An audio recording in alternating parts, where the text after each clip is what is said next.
How would you like to experience the thrill of never being held accountable for your actions? You could crush people like ants without consequence, or tear off their heads or limbs as you please. Believe me, such a life is but one small step away. What point is he trying to make? Freedom? But the freedom to kill? To do evil and get away with it? Why would you offer me that? The creation of a world is the ultimate scientific experiment.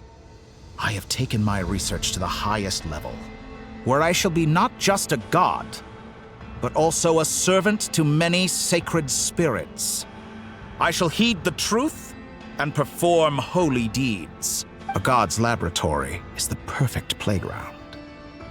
But it needs the right occupant to explore its full potential.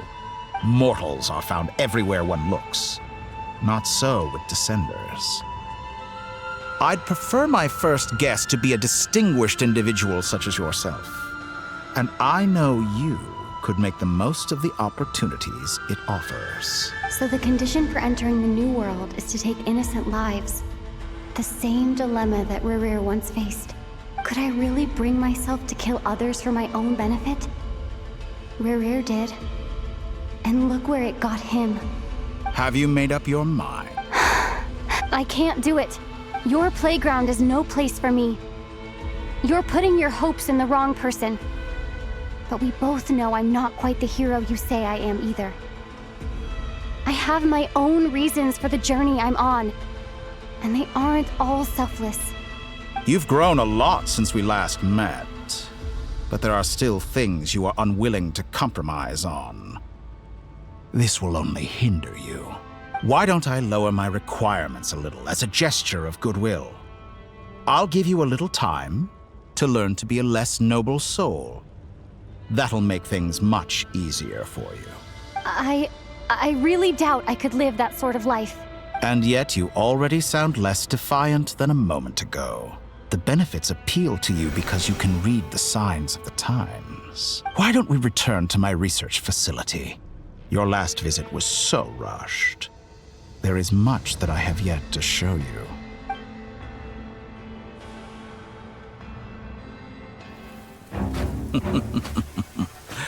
Now to that question, Heroes don't attack from behind. Guess I'm no hero. This is most disappointing.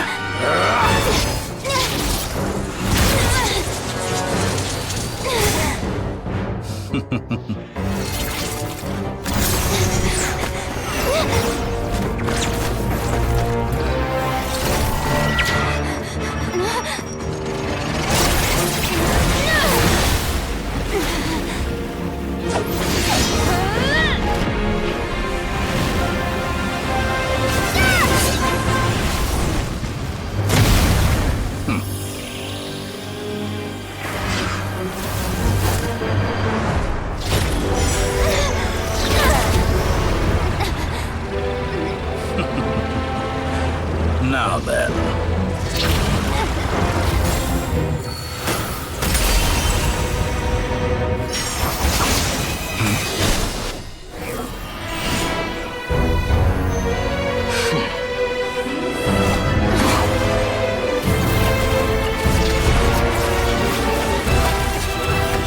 A new face. Interesting.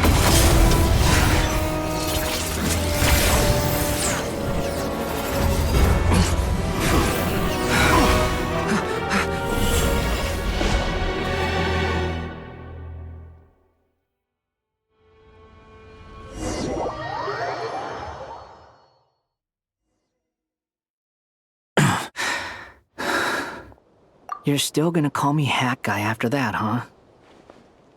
I didn't see anyone else in there who needed saving.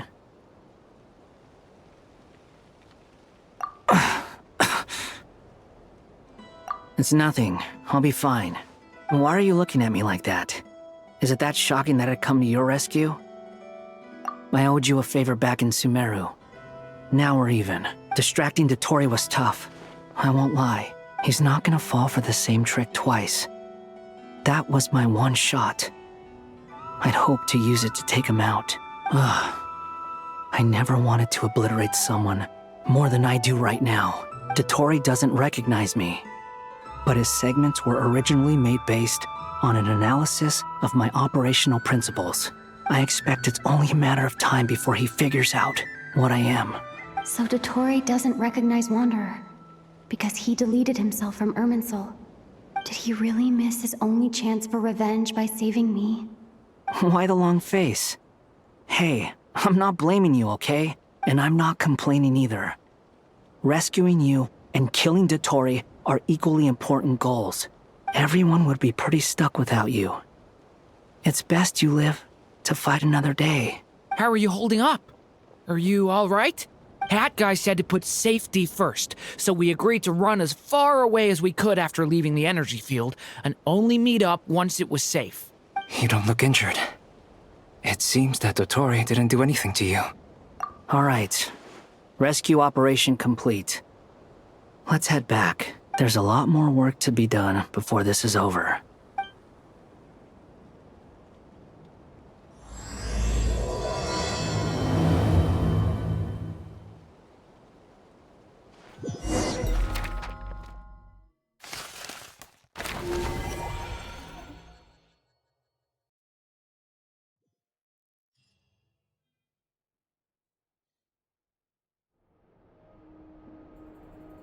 Understood. I will bear the Tsaritsa's decree in mind. I don't see what's so awesome about it, though. Does he really think everyone else is as immature as him? I'm not stooping to Tartaglia's level. I thought you might say that. How's your progress? Quite promising, actually. That alchemist Albedo gave me a few ideas. Remember how I asked you to look up some files for me? That stuff on the Nachtschitzenkreuz Institute. René de Petrichor and Jakob Ingold. Alain Guillotin despised René's theories and methods, but he never managed to come up with better alternatives either. So I adopted some of René's ideas. I thought Alain was like a father to you. He and René were mortal enemies, were they not? And what would you say if Linny and his friends one day learned something useful from someone you utterly detested? I would applaud them for it. That would mean that they have surpassed me. For all we know, Alain Guillotin might have thought the same thing. Not that it matters, though. He's dead, and I'm alive. So it's my call to make. Once you die, it doesn't matter how great you were in life. Only the living get to decide what happens next. Hey, come on out. They're back. Huh?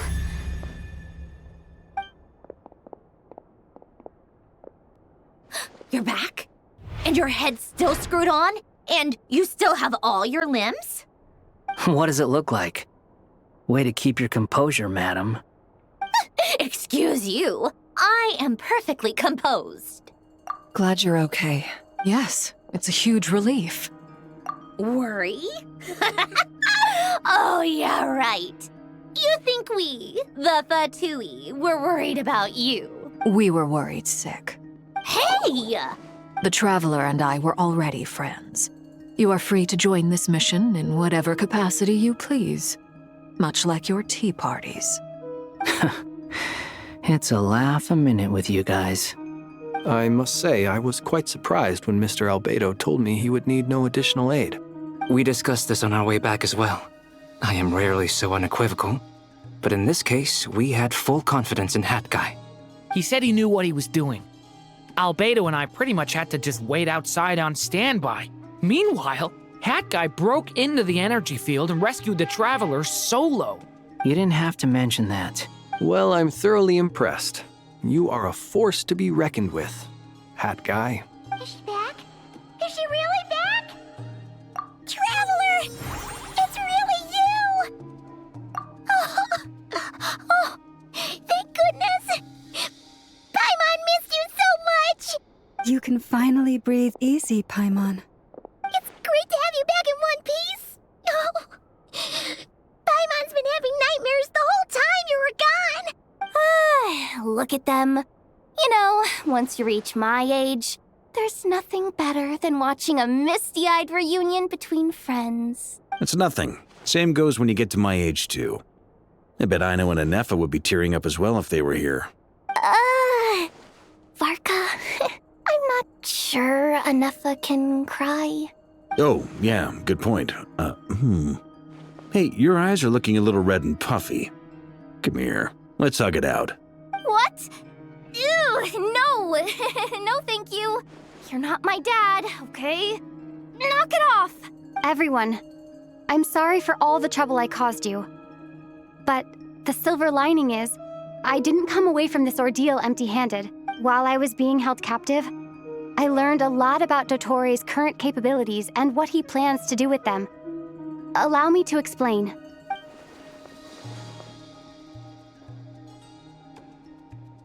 The three moon goddesses were even more powerful than we imagined.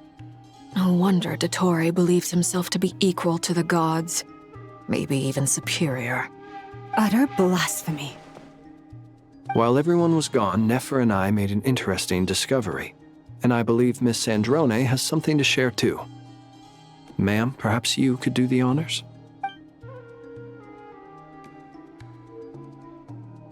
Called it. Getting rid of a pesky troublemaker like her is like trying to clean up after a crumbly cake. It always comes back to haunt you. Our next step is to find a way to bring her back. A place where time flows backwards, with no destination in sight. Surely it must have been created for a specific purpose. But I fear the answers are buried deep into VIII's history, held by great powers beyond our reach. It sounds like she's on a specific path through time, just traveling in the opposite direction to us. The question is, where does that path lead? Or will it keep going to infinity? We considered that question as well. Strictly speaking, time is not infinite. Indeed not. Every road has an end. Nicole! You sure love quietly sneaking in mid-conversation. I do, in fact. It's something I've always done at our mages' tea parties. Quiet, mysterious, and persuasive. You wonder what lies at the end of her road. Well, just as the world has a beginning and an end, so too does time. And so, the end of the road is the moment that Tevat was born.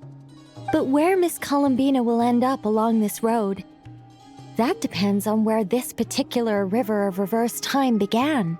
What about the original moons and the moon goddesses? Do they have a beginning too? All things do. In the beginning, no moons adorned the sky. It was the Dragon King Nibelung who raised the three moons into the heavens, and thus were the moon goddesses born. They were shadows of the planet, born to wield Nibelung's authority and oversee the world on his behalf. They were extensions of his will, manifestations of his majesty. But then one day, they disappeared just as suddenly as they had once been brought into being. Nobody knew where they had gone.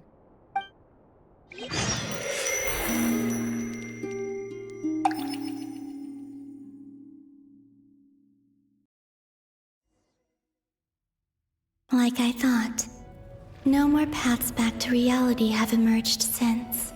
But how can I be sure that I'm going the right way without scenes from reality to keep me on track? I can't even be sure of how long I've been walking for. The further I travel, the less stable this space becomes. There are even moments where I can sense something that feels like abyssal energy. They can just materialize out of thin air. I have to keep my wits about me.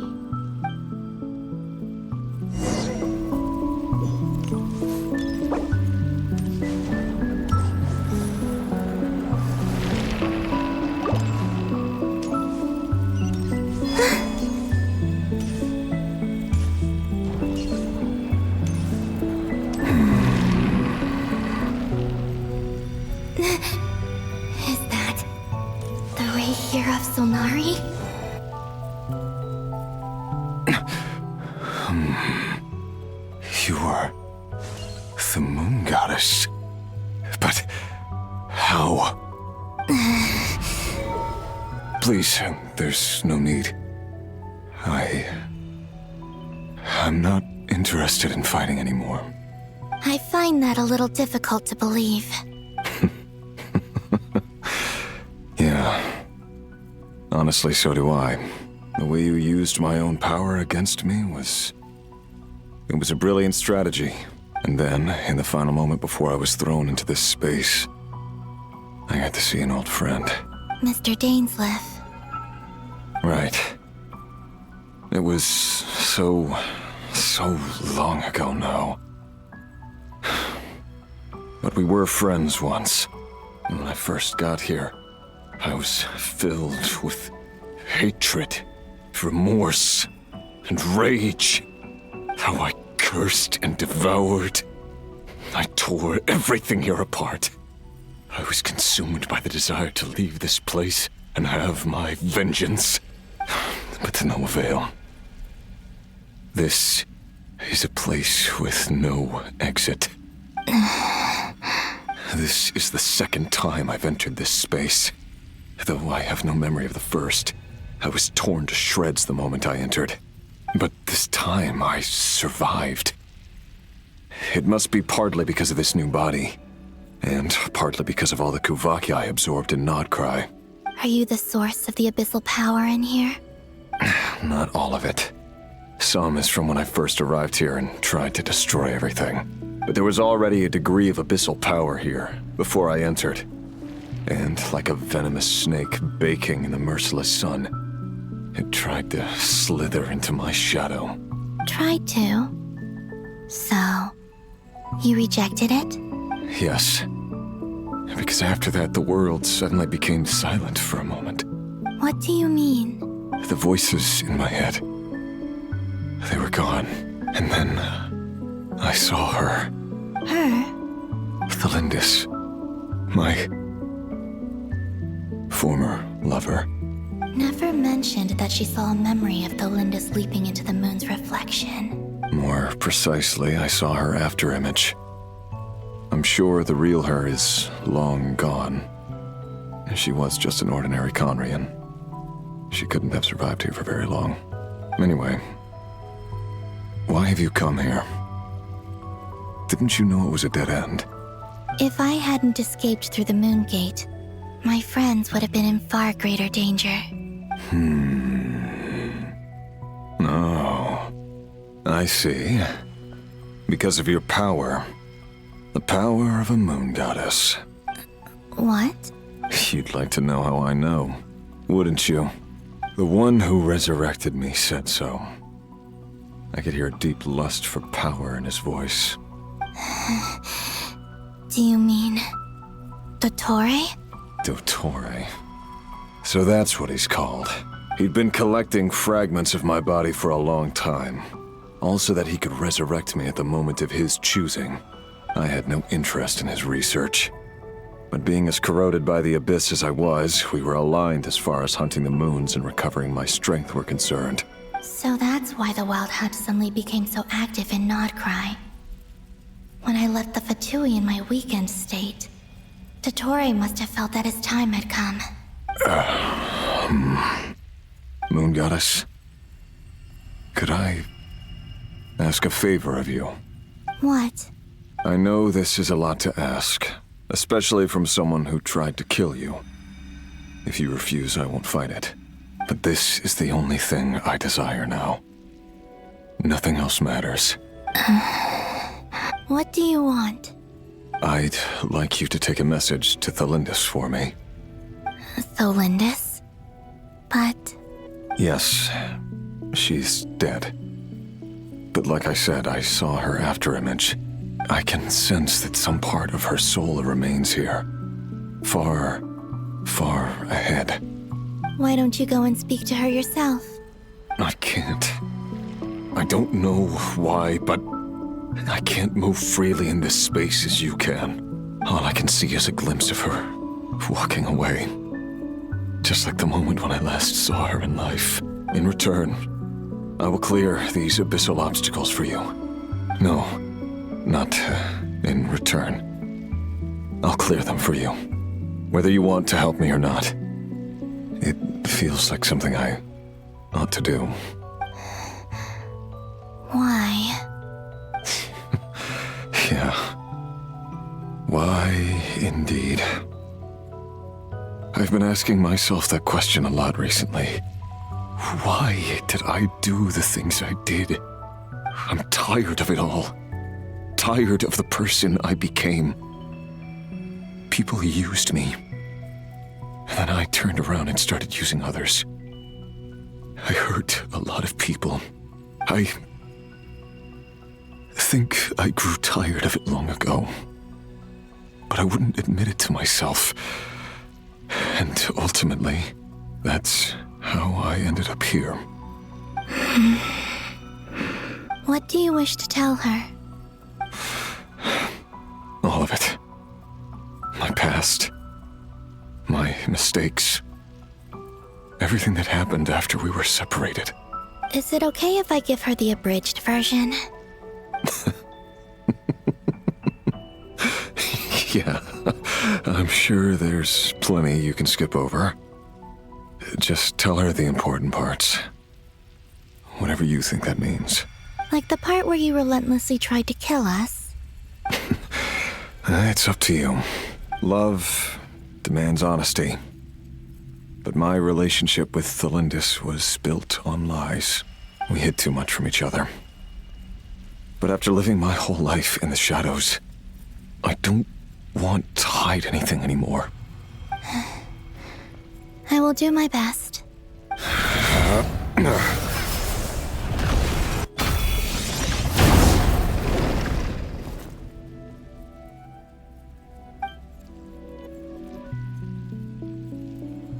There. The abyss will no longer stand in your way. Even though Mr. Dainsleif felt he had to fight you, I think he still regarded you as a friend. Dane? He said that you betrayed him. But he also felt great remorse at never having understood what you were truly going through. Why tell me this? Because if he'd known that someone could take a message to you, I believe that's what he would have said. Thank you. It means a lot. I know this will sound strange coming from me, but don't die, Moon Goddess. I can tell that you're determined to get out of here.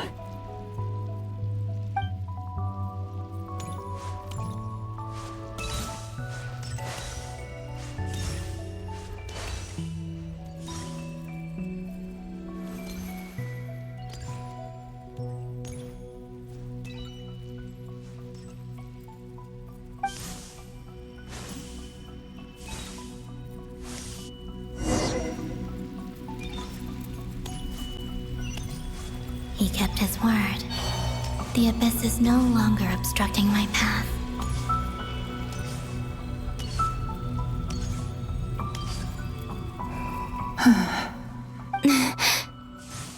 Is that Thelindis? She wasn't far off at all. And yet, they can never meet.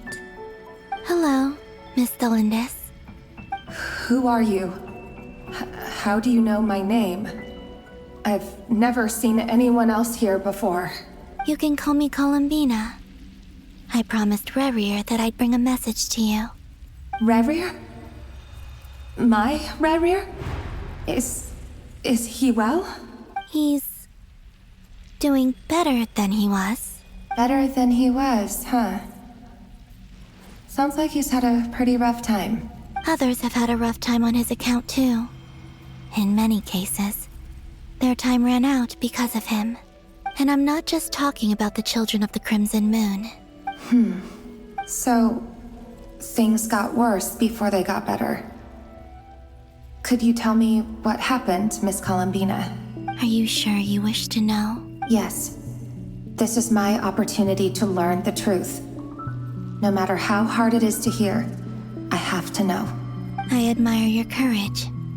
However, time is short. I cannot stay here for long.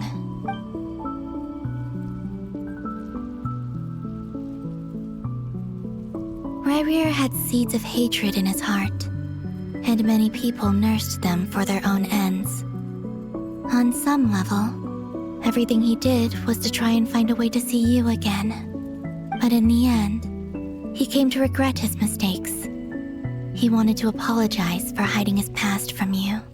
Beyond that, he did not say specifically what it was he wished to convey to you, but I'm sure that you've always been on his mind. You are what has kept him going over all these years.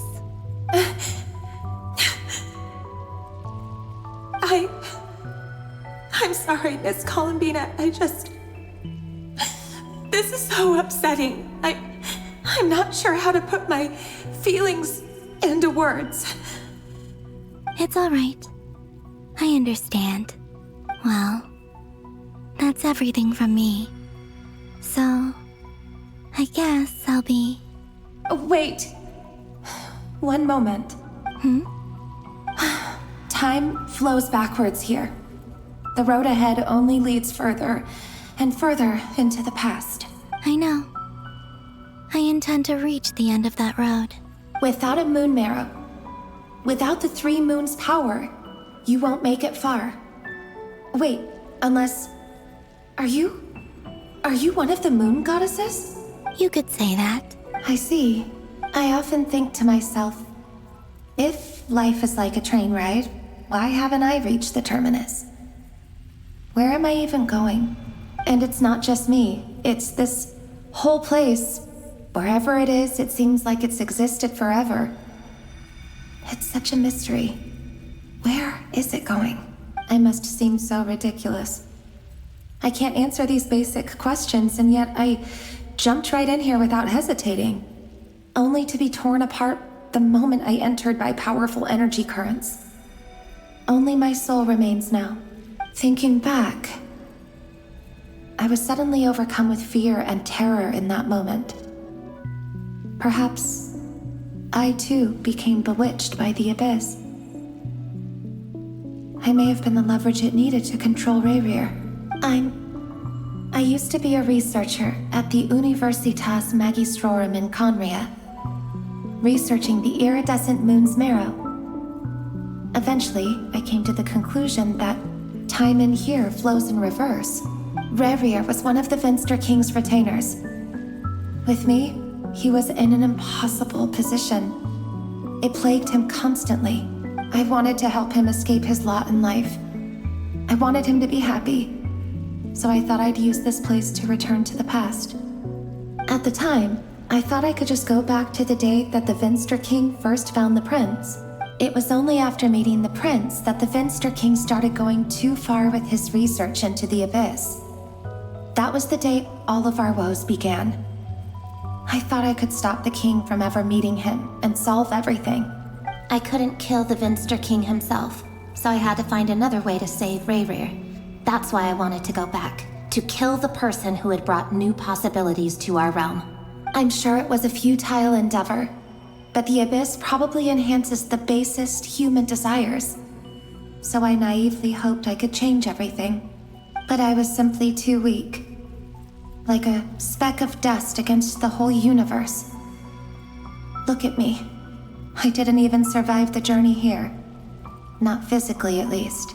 I know I'm never getting out of here. But you're different. You can make it, and I want to help you. I owe you that much. How do you plan to help me? Have you noticed the golden energy that exists here? Based on my past research and my observations since coming here, I believe they carry you forward faster. I can share what I've learned, and help you understand the pattern in which this energy appears.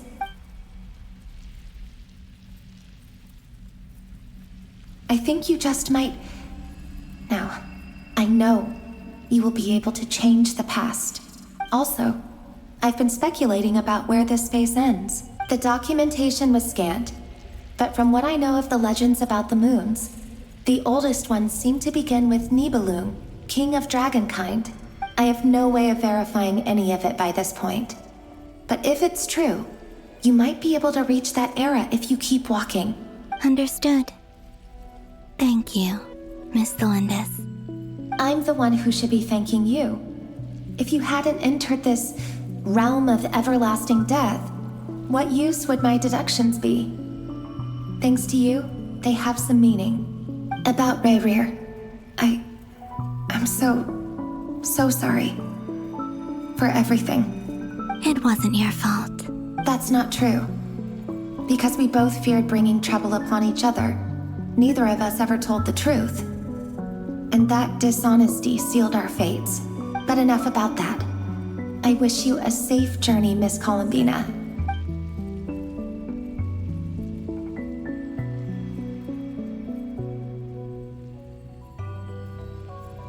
And may the outside world never have to experience pain like this again. Rayrir, you're there, aren't you? I cannot see you, because you exist in the future. I expect we'll be trapped in this prison of space-time for all eternity. But please, gaze upon the past, and then sit for a while. Let's find a place to sit down together, just like we did when we first met.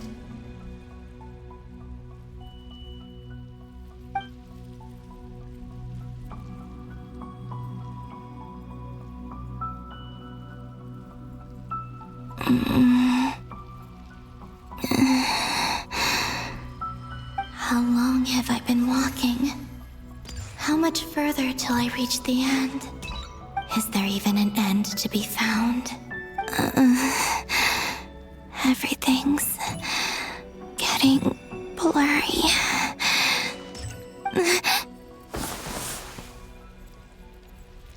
Huh? Are you all right, little sister? Have you come from the distant future?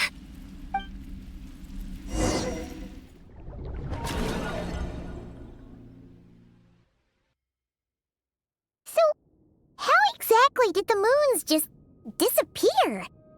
Shouldn't it be a little harder to get rid of major creations like moons? The world is a vast and ancient place. On a certain scale, all life lasts for but a fleeting moment. Miss Nicole explained that the moon goddesses likely perished in the War of Funerary Flame.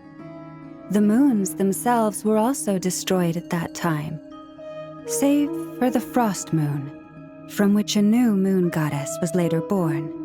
Am I missing something then? 'Cause the stories say that the moon goddesses were born on the moon, but doesn't Columbina say she was born in Nodcry? Huh, you're right! Why do their birthplaces differ? What's the difference between the two generations of moon goddesses? Also, remember what Sandrone said? Her scans detected 4 moons. In other words, 4 moon marrows. Technically, the result of the scan means that 4 moon marrows were detected and positively identified as moons in that moment. In other words, this piece of information alone isn't enough for us to know how Miss Columbina is doing right now. Yep, we have no way of staying up to date on whether she's dead or alive. She's on her own for now. But at least she's trying her best to get back to us. Yeah. She's a tough cookie. And a sore loser, too. We have to trust that she'll find a way. Because we really need her power. As much as it pains me to say it, we've got no chance of beating Dottore in a straight-up fight. He's much too powerful. It wouldn't even be close. That maniac is going to devour everything in his path until he reaches us. We need to find someone or something that can stop him before he does anything worse. I'll be frank. Our only hope of defeating this false god is with a real moon goddess on our side. I'm not just saying this because Columbina's a friend and I want her back safe and sound.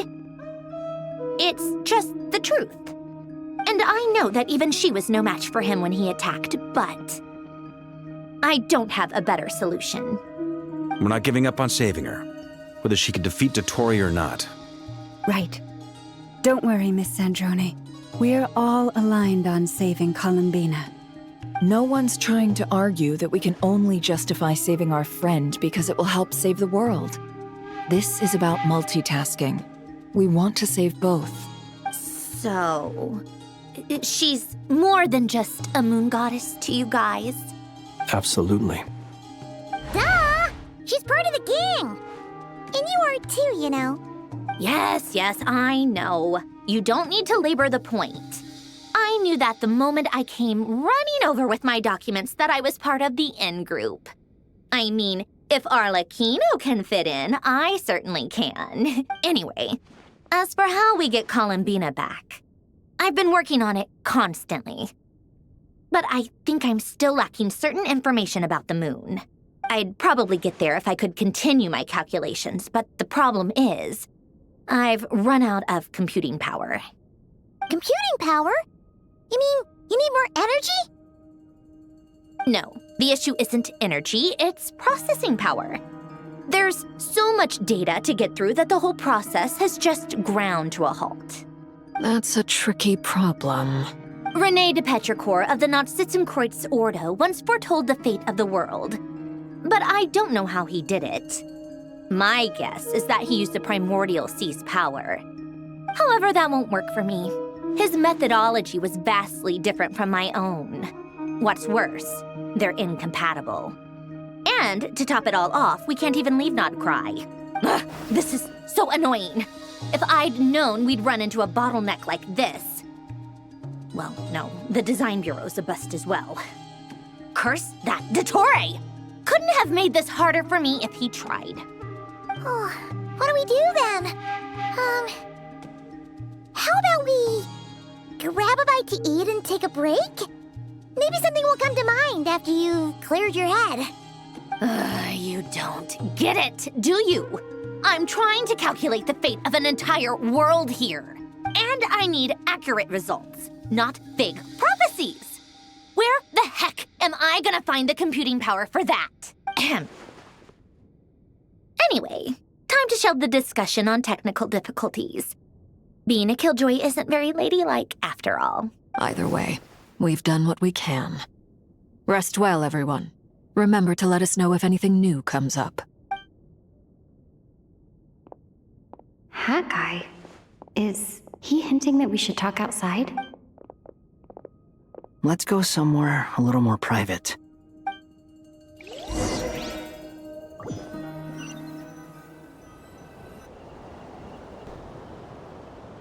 You know that Dory went back to Sumeru, right? Yeah. She mentioned she was planning to head back. Things aren't looking good for Notcry. She's gone to spread the word so that Sumeru has a chance to prepare for the worst.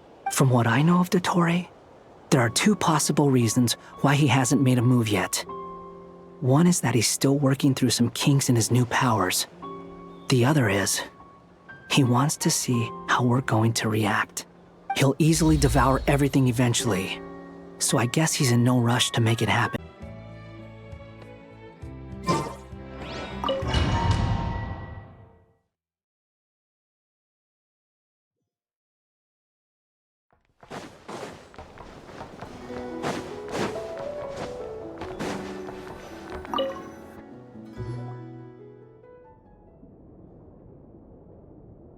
Miss Androne, Traveler.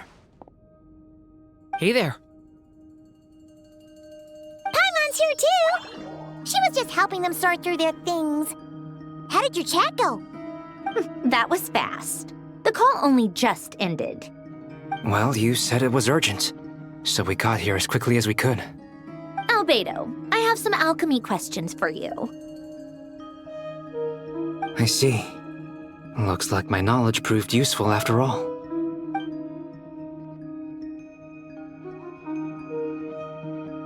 If I might ask, what is the end goal for the modified formula you'll be using? I needed to predict the future of the entire world. But I've run into some teething issues since trying to implement René's theory of the four Orthants. I see. I'll have a look at it. Still, computing power is the real issue here. How do you plan to solve it? About that, it's been sorted. Oh, with the Traveler's help? Actually, you're not wrong. She found the person with the solution. Was it Hat Guy? Yeah, it was him. Wow! Go, Hat Guy! Seems like all that time studying at the academia is paying off big time. But where is he? Wasn't he the one who asked Albedo and I to come here? Come with me.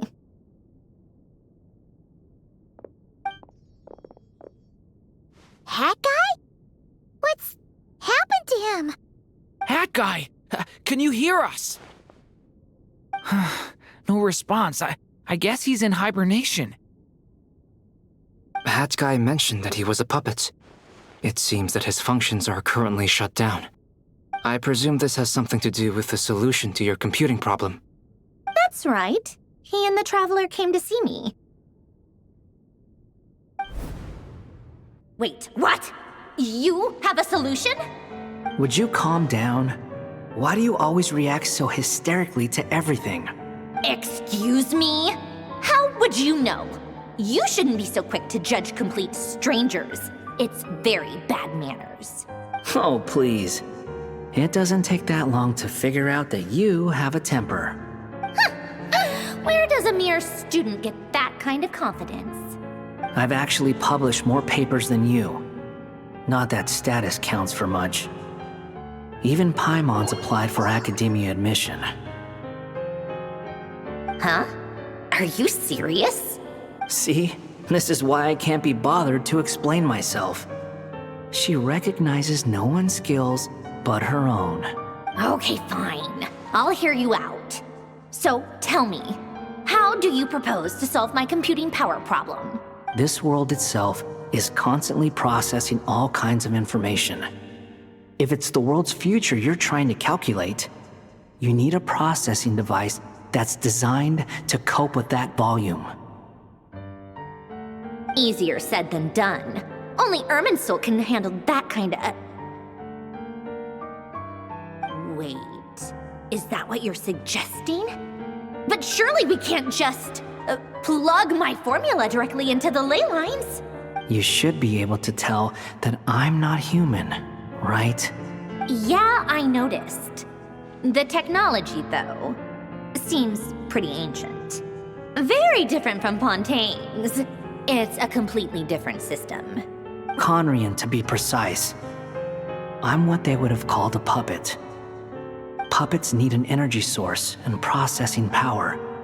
The artisans who built them sought out the materials most suited for that purpose. You? Do you mean... The Traveler and I have talked it over. She's willing to vouch for you. So, I'll allow you to borrow my core for your calculations. It was built using wood from a silver white tree, which makes it a small part of Irminsul. Conrian technology and Irminsul wood. Who in the world could have built you? Are you sure about this? A puppet without its core will cease functioning completely. And if it's left in that state for too long, it might not recover. You could die if you do this. You do realize that, don't you? I can put two and two together, yes. No need to rub it in. I won't lie to you. This has never been done before. I cannot guarantee your safety. Doesn't matter. I'm prepared for the worst. Did you two actually talk this through? Is he... Are we really considering this? Yes, we discussed it. The bottom line is, he trusts me and I trust you. Let's give it a shot, shall we? Honestly, I have no clue where this kid even came from. But for whatever reason, he lent me his core to use in my formula. I'm very close to finishing my calculations now, and the core is currently in use. So I'm sorry, but I can only show you a sketch right now. This is what the core looks like. A silver white branch. It certainly matches the legends told about Irminsul. Is Hat Guy gonna be okay? He's not gonna die, right? Right? In theory, he should be fine. As long as we put his core back in time. Beyond that, all I can say is that I'll try my best to avoid risk and make sure the core doesn't sustain any damage. I think I know why you called us here now. Someone needs to watch over his body and make sure it's protected until the process completes. Correct. He said that the only ones he trusts here are you two, and the Traveler. And the Traveler will have other work to do. He will have our undivided attention. Aw, Hat Guy. On a more positive note, things are progressing steadily on my end. I'll call everyone in for a meeting once the results are out.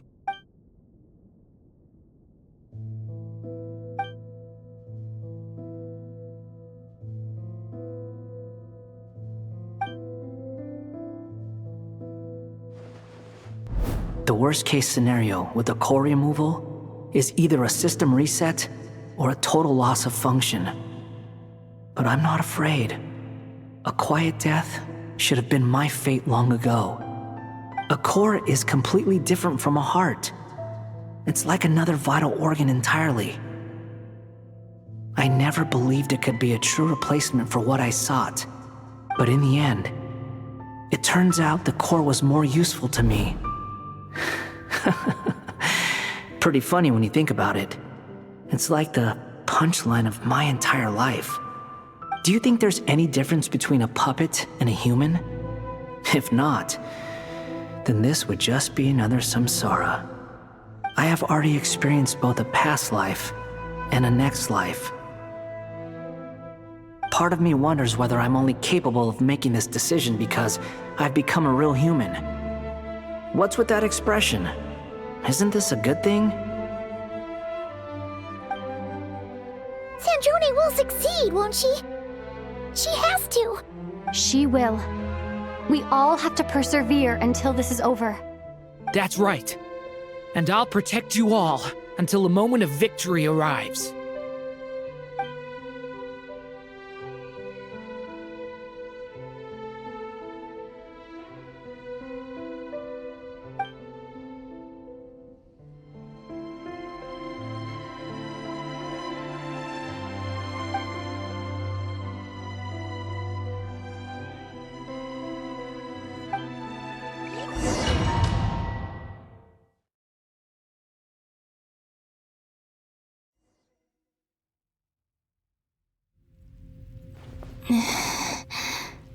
Who are you?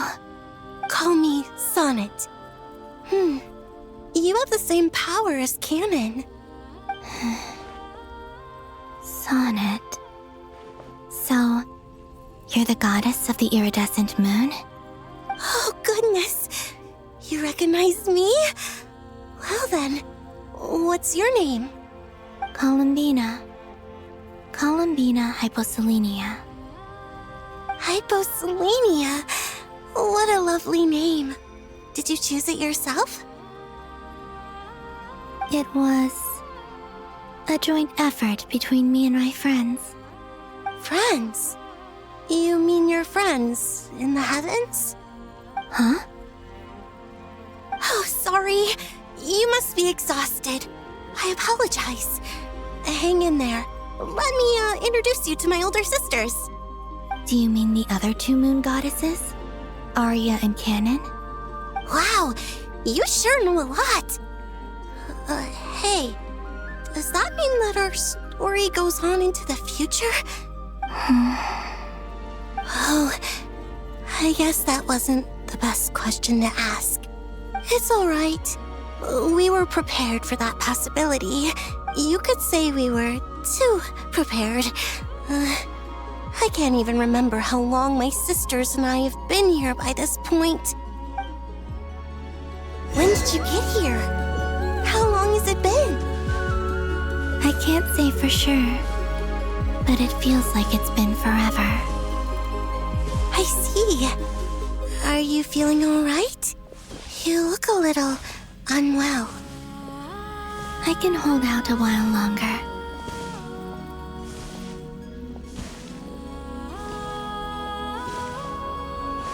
We don't have far to go. The place where my sisters and I are based is just up ahead. Don't worry, they're both really nice. I'll introduce you.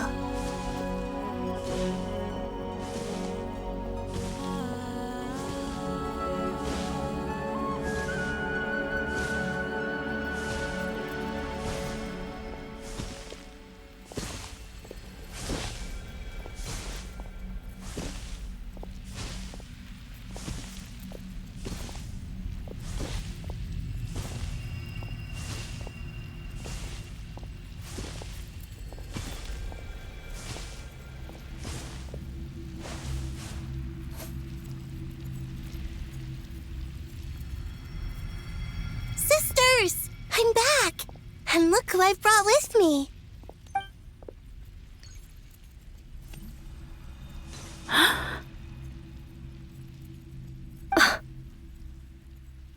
It's our lovely little sister, born in the far future. The pleasure is all mine.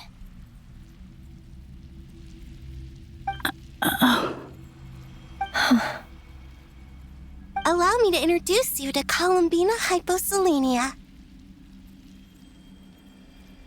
This is Arya, the goddess of the eternal moon. And this is Canon, goddess of the frost moon. Canon, don't you think Hyposelenia's power is similar to yours? Hello, Columbina. I apologize for our startled reaction just now. And please, forgive our little sister if she's been annoying you. She tends to talk a lot. It's fine. You seem shy. Don't worry, Columbina Hyposelenia. No one can hurt you here. Could you tell me where here is? Please. I must know.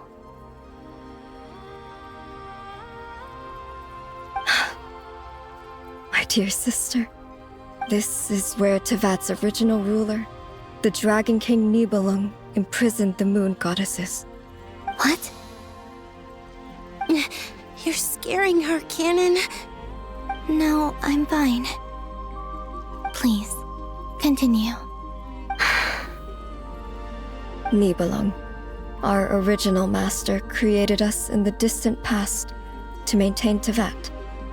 But he left this world and traveled into the dark universe beyond, to explore worlds vaster still. Day and night, we fulfilled our duty in the heavens, until the day that the first descender arrived. The great ruler of the firmament. The heavenly principles. Is that what later generations call them? I see. But we did not reject them at first, nor did they seem to harbor ill intent towards this world. We coexisted in peace. They were like a guest in our home. Slowly, however, we came to realize that our guest had a growing desire to change and dominate the world. And you didn't stop it? No. There was an order to the rules they set up that Nibelung never taught us. We wanted to know if this order would bode good or ill for Tevat. The first false god he made was me. Now it's his turn. Even though my records were erased from Irminsul, Dottore ideas haven't changed one bit.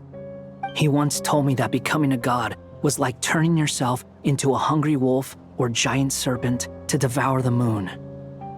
Clearly, he began studying the moon goddess's powers long before he even tried making a god. He's always wanted to get his greedy hands on divine authority one way or another. And in the end, he devoured the moon where I failed. In the desert of Sumeru, there is a chessboard built by King Deshret, also known as Al-Ahmar. I don't know if it was a real game, or if he was just trying to challenge his servants and citizens in some way. But creating games and setting rules, gods do that as a matter of course. That's the kind of power Dottore craves. Now he has the Trilunar Authority. His power is leagues beyond the common people. I don't think there's any point in other nations rushing to the front line. They're better off focusing on defense and hoping they can fend off any threats that spill out from Nodcry. Either way, Dori will inform Lesser Lord Kusanali, and she will contact the other gods in turn. The Seven will have some recourse available. If nothing else, their protection should keep the rest of the world from descending into chaos as quickly as Nodcry has. So on the bright side, even if Nodcry is doomed, your friends in other nations won't be in any immediate peril. That's good to know. But I'm not ready to give up on Nodcry yet. There's a word for people who refuse to let anything go. It's called being greedy. Maybe it sounds greedy to you, and probably naive too. But whatever you call it, that's what gives me the determination to keep fighting. Battles are fleeting, but the will to fight is a long-term commitment. Give up for even a moment, and your resolve will shatter. Why do you always feel the need to do the right thing? No one is born to be a savior. I mean, who's gonna criticize you if you fail or give up? Don't take this the wrong way, but Dottore said something similar to me. I guess the Fatui attracts people who don't believe in saviors. Not necessarily. It's less about belief for me. I just want to know how determined you really are. After all, I don't owe anything to anyone else here. Only you. You look kinda worried. If your arch-nemesis was about to achieve their ultimate goal, I think you might feel a little worried too. That's true. Dottore is about to become an omniscient, omnipotent deity. That's gotta be a bitter pill to swallow. Still, you're calmer than I expected. Obviously, I have to admit that my past self was a reckless fool who misunderstood not only the point of revenge, but how to achieve it. And as much as I want my vengeance, I know I'm not gonna get it by acting alone. If the world's taught me anything, it's to think before I act. Too bad it never taught me any other virtues, though. So, I am going to destroy Dottore, no matter what it takes. So, what's your plan? I'll get to that.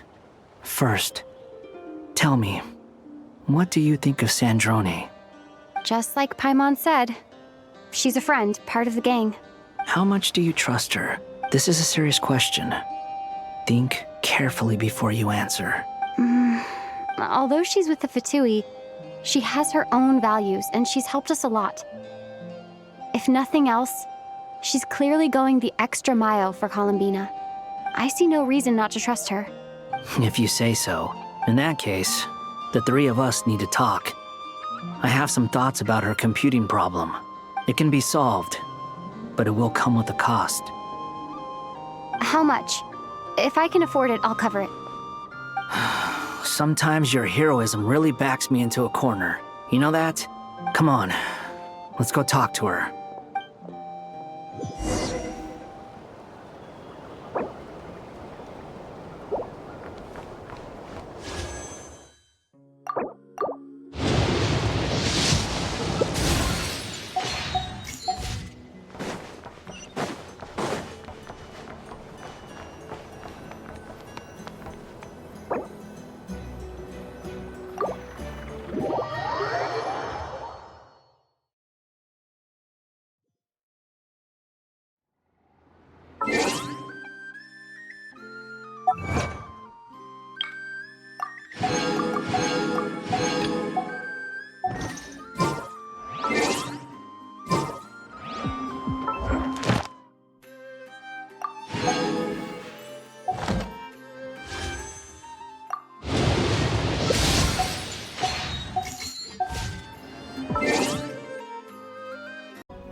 All right. Canon and I wanted to know. Sonnet was against it from the outset. Later, we discovered that this great ruler of the firmament bore an almost paranoid hostility toward the desire of certain life forms to seek power. Or perhaps they feared them. They would even cast down celestial nails as manifestations of their power, to punish the civilizations of the world below. Only this was far beyond mere punishment. Right. Their rules brought order, but the price people paid for merely testing the limits of those rules was far too great. I did everything in my power to help the punished escape catastrophe, but still, too many lives were lost. The ancestors of the Frost Moon Scions were some of the ones you helped. But just when we had decided to take countermeasures, the Dragon King, Nibelung, returned. And so began the War of Funerary Flame. So, That's the name the world gave that war in the future. Well, who won in the end?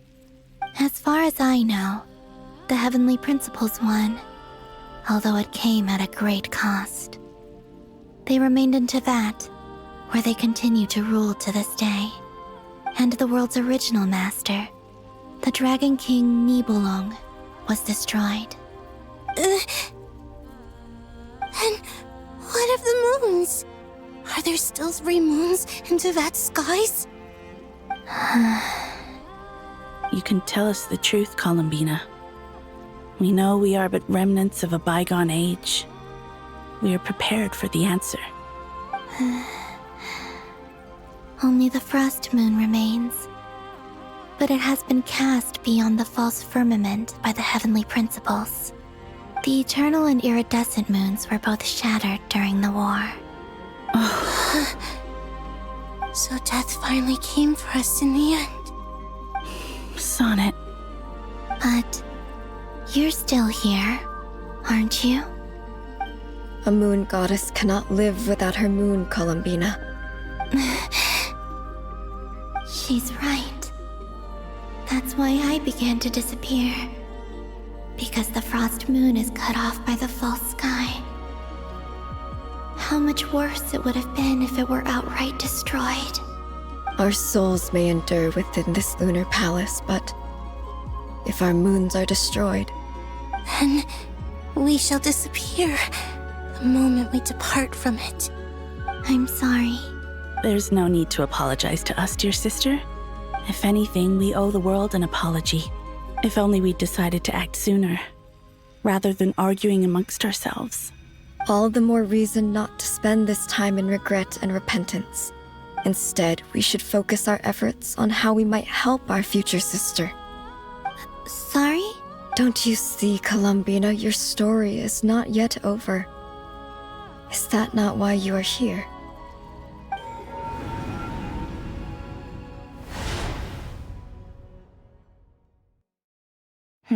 It's done. Initiate numerological array. Continue running primary process. Calculate the world's fate through extrapolation. And identify nodes of potential change. Secondary process, scan for moons. Still 4. The number of moon marrows hasn't changed. Wait, let me think. Is it possible that there's something I've been misunderstanding about the moons all along? Variables. Variables in the world. I know where potential variables within the world come from. So what about the moons? Are there any variables there? Like their life or death, for instance. What if being alive or dead makes no difference to a moon? But that's so strange. Even immortal gods can die. Why would the moons alone be? Wait! I've got it! If alive or dead is considered a variable, we might have had this wrong the whole time. No one ever said that a moon marrow equals a living moon. We just made that assumption ourselves. Initiate secondary process. Scan again. This time filtering out interfering perimeter, moon marrow. I don't care if they're natural or artificial. Get them out of my search results! Why? It says 3 moons still exist in Teyvat, even after excluding the moon marrows. But we know for a fact that 2 of them are dead. Redo the scan. Narrow the results to living moons and real moons. No, scrap that. Narrow it down to moons that have lunar authority and remain alive. Why? Why is it still 3? What is this, Columbina? Has the world lied to us? Or are you the one pulling the wool over our eyes?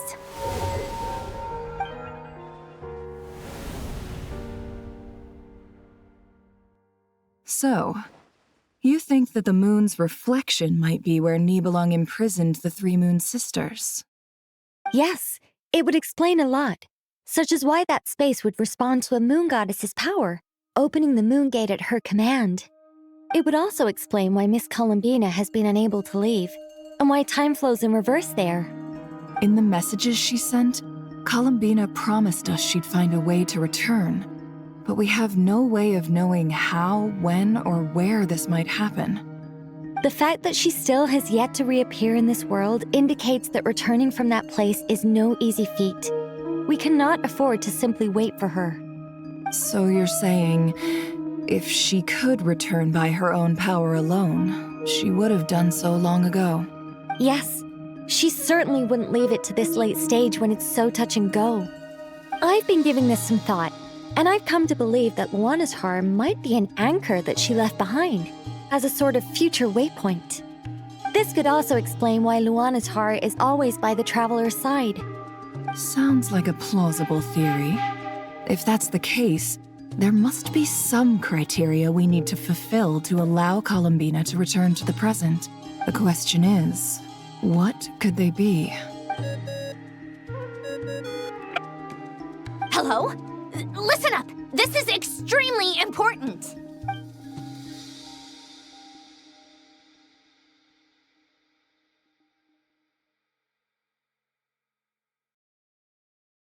Not only is Columbina alive, but she may well exist in a form unimaginable to us. I'm still unclear on the details, but she's done something truly inconceivable in the past. And the clue to what she's done lies in the moon and Tevat sky. Truly amazing. Oh, I'm so delighted for her. I'm sure we all feel the same. And I'm sure Columbina is ready to get back here and fight by our side. I'll keep my calculations going and try to find some way of coordinating with her. But that's not an excuse for everyone else to slack off, okay? All of you had better keep trying to think of solutions. How can the dead moon still live? And Luanatar...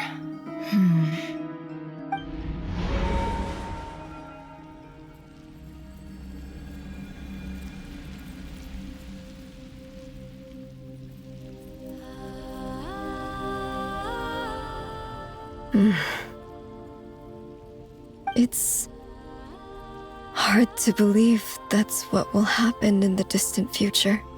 Our authority is linked to the most fundamental rules of Tevat. I suppose it's no wonder that many would covet that power. I didn't realize that when you said friends, you meant people who live down in Tevat. That's so lovely. I always wanted to go down there and have some fun. Have you ever tried leaving this prison? Of course. Between us, we've tried everything. But no matter where we go, this space will eventually bring us back here. It's like the center of a whirlpool. Everything ultimately converges here, at the moment when Nibelung imprisoned us. In that case, have you tried using any of those pathways that connect this space to the real world? Sorry? What are those? They're passages through which you can make small-scale changes to reality by using Kuvaki. Or am I the only one who can use those passages? Because part of my soul remains in reality. Kuvaki? What is that? You don't know? It's a unique kind of elemental energy found only in Nodcry, the land from which the moons arose. Oh. Well, it's true that the moons first rose up from the part of Tevat you say is called Nodcry. But there is no difference in the elemental energy between there and anywhere else. What? Could you show us some of this Kuvaki? Hyposelenia? Maybe if we see it, it'll make more sense. Okay. Isn't that just your power? What? But it's everywhere in Nodcry. In the air, in the land. Even the creatures who live there have adapted to its influence. How curious. This Kuvaki certainly did not exist anywhere in the world before we were imprisoned. Let alone influence living creatures. So, how exactly does it affect them anyway? Can they float in the air like us? This is so strange. Why would their reality differ so much from mine?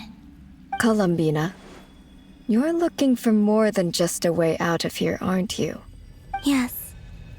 If I am to help my friends, I will need tri-lunar authority on par with that of our foe. You mean... you'll need our power? This sounds extremely risky. The Three Moons' powers are not mutually compatible. Concentrating them into one goddess will be a very painful process.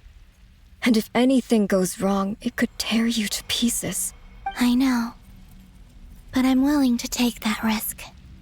Even so, let's say we successfully transfer our authority to you. How will you take it outside this prison? Niblin constructed this realm specifically to prevent us from using our powers to interfere in his war. No moon goddess can leave this place alive. What if I don't leave alive?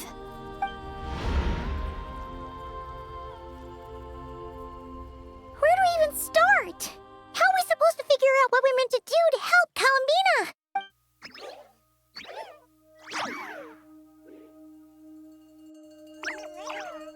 Columbina, what do you need from us? If she really got to the beginning of time in there, how do you think she'd leave us a message?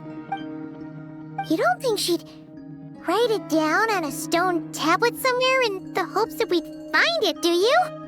Seems unlikely. Columbina may not talk a lot, but she thinks deeply about issues like this. Let's review what we know. This is the Columbina who fought alongside us against the Reikir of Solnari, and with whom we celebrated Moon Prayer Night. She knows our personalities, our ways of doing things, even our unique strengths and abilities. So, if she wanted to tell us something from a long, long time ago, what would she do? Oh.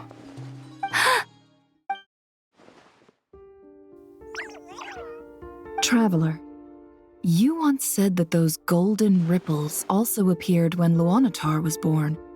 What if Columbina left Luanatar here, not just as an anchor to the real world, but for some other purpose?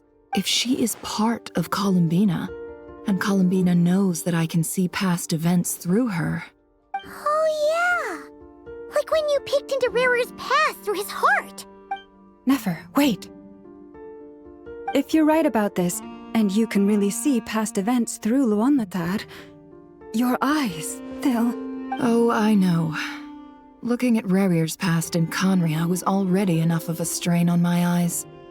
Looking this far back into the past, it'll surely blind me. But it's our only chance. This is the only way. Boss. We spoke about this once, a long time ago. Do you remember what I said, Yehoda? The day I lose my sight, the Curatorium of Secrets will be yours to run. But... What's wrong? I'd be overjoyed if I were you. This day's come a lot earlier than either of us expected. I need to know you'll honor our agreement, Yehoda. Promise me. Yes, Boss Neff. I promise. Are you sure you don't want some time to think this through? What is there to think through? I should have gone blind after our battle with Rerir. Frankly, it's almost criminal that I got away with it for this long. Then at least let me take some precautions on your behalf. And if you really do lose your sight, I'll visit your office every day and make sure you're well looked after. Oh, please, anything but that. I was actually ready to go through with this. Are you trying to scare me into backing out? As if I could ever scare you. I'll assume you're just joking to calm your nerves. All right, enough chit-chat. Let's do this.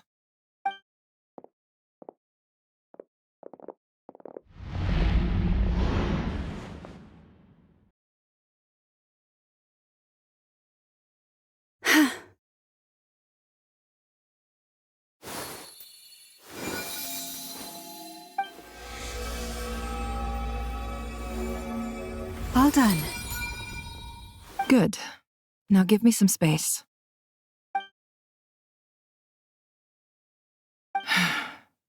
Come on then, little one. Show me what happened in the past.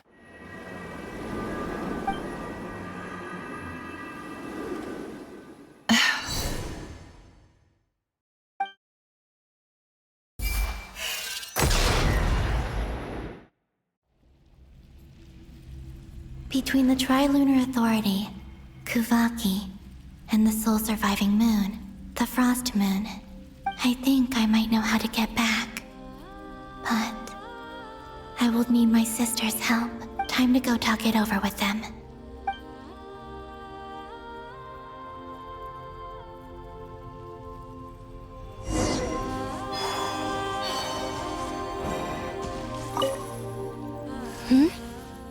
Have you decided what to do? I hope it's not too dangerous. You really scared me when you said that thing about not leaving here alive.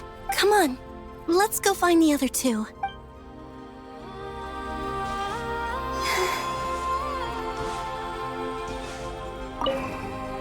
It seems you have reached a decision.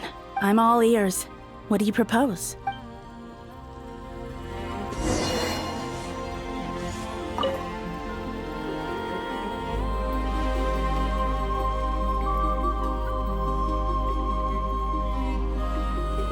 Have you figured it out, Columbina? Tell us, how do you plan to leave this place? I intend to die here, in this moment, and then be reborn in the future with the help of my friends. What? What are you saying? How can the dead be reborn? And how will you inform these future friends of your plans? You can't exactly leave oracles. Nothing can escape this place. Not a single ray of moonlight. And even if you found a way, what if they never find the message you left for them? You'll... No, that won't happen. Come again? They will find my message. I'm sure of it. I'm not following. How exactly will you achieve this? It's quite simple, really. First, I will leave my soul here.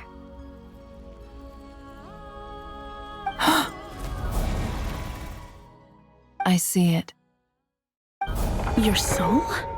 You mean your divinity? Yes. I once left a portion of my soul in the future. One so small that this prison barely noticed anything. In this very moment, she can resonate with my soul across time. When the time comes, I believe that she can serve as an anchor to pull my soul from here back to the future reality. Just as gravity connects the world to the moon. Exactly. In the future, where I came from, the moon has been cast beyond the false sky, but I can still feel that it is there. In a similar way, I can feel a connection to the soul fragment I left behind even now. My friends can use it to detect my presence. But how do you just leave your soul here? Is that even possible? On my way here, I met an ordinary mortal who entered this place long before I did. Her body is long gone, but her soul remains. And before that, I encountered an old enemy whose entire soul survives here intact, while the power that once corrupted his body has faded away. So, perhaps this space is specifically designed to imprison divinity and authority, but not the physical body. Still, even if your body can escape, would it not just be a lifeless husk without the soul inside? Wait, is that what you meant when you said you wouldn't leave alive? Yes. I shall turn my body into moonlight and pour it over Nodcry. That power shall protect the land and quietly blend into it, awaiting my soul's return in the future. However, I cannot do this on my strength alone. I would need your help to do this, so I'm humbly asking for your assistance. Oh, dear sister, you need not be so formal.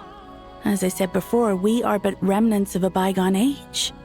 You, on the other hand, were born alone in that distant future, and you have walked a long and lonesome road since then. How could I bear to let your story end here in this dungeon? Don't forget, we are your sisters, your family.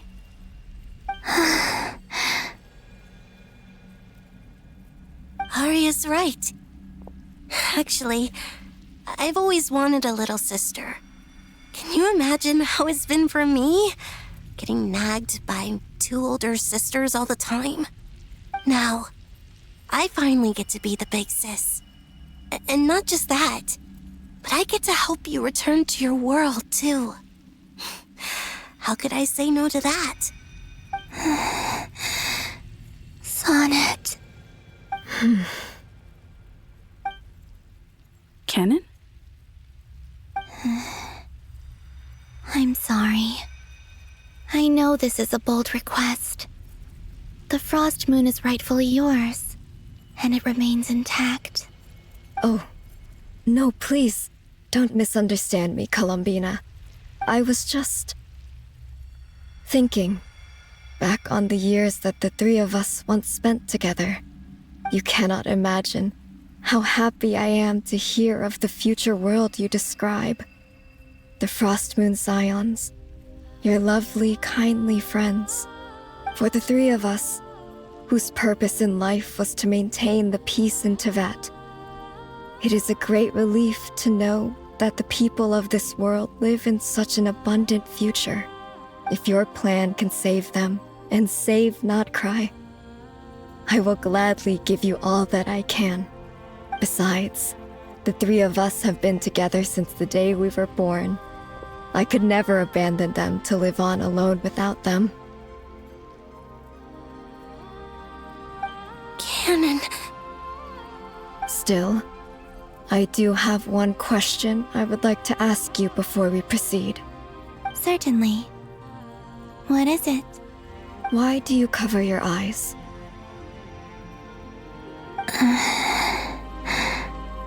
Yeah, I was curious about that too. But it seemed personal, so I didn't want to intrude.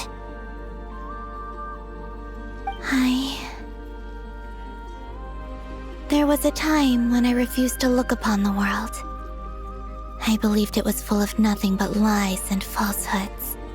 I wished to hide my feelings, seal my heart, until I could return to my true home. I see. Perhaps that decision saved you from ever having to see the false sky again. But at the same time, you likely missed out on many true and precious things, like the smiles on your friends' faces. Promise me this, Columbina. When you return to the future, open your eyes, take a look at the world around you, and see your friends. I'm sure that you know this already, given that you long to return, but that is your true home. Give me your hand, Columbina. Arya, Sonnet, you too. Okay. All right.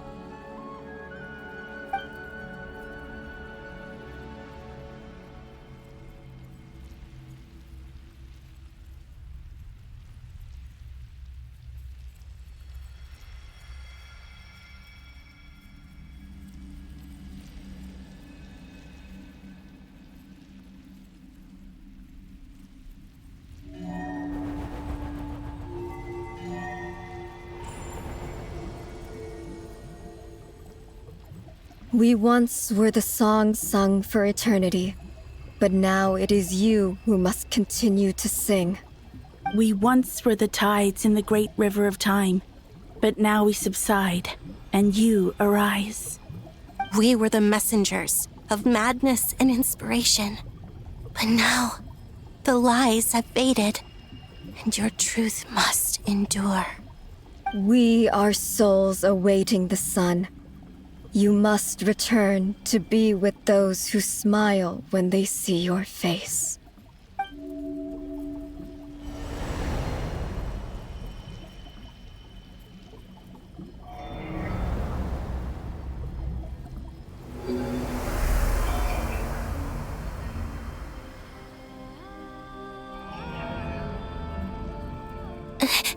Is it done? Yes. We have transferred the authority over all 3 moons to Columbina Hyposelenia. From this moment on, she is the Tri-Lune Goddess, the one and only moon goddess of this world.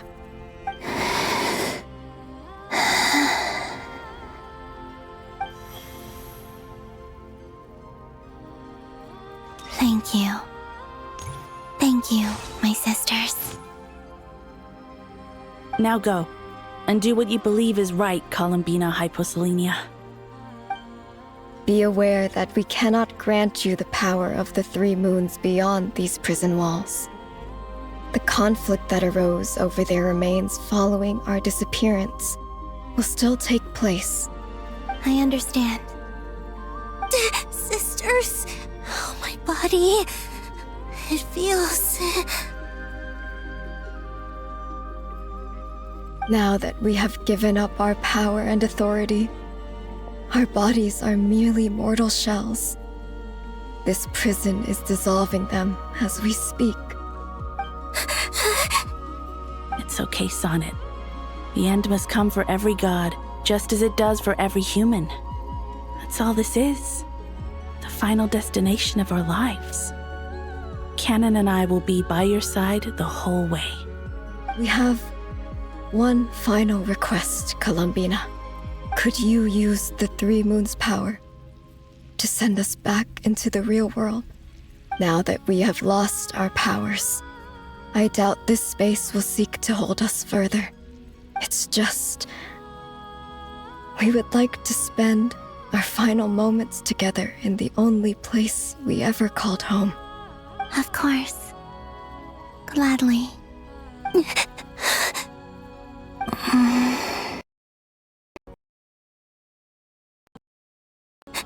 Yes.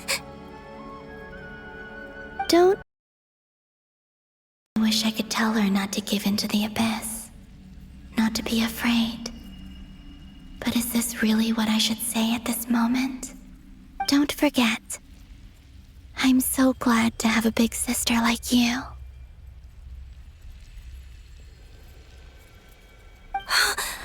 No, Hypo. Thank you. I'm okay. I'm not afraid. As long as my sisters are with me, I won't be afraid.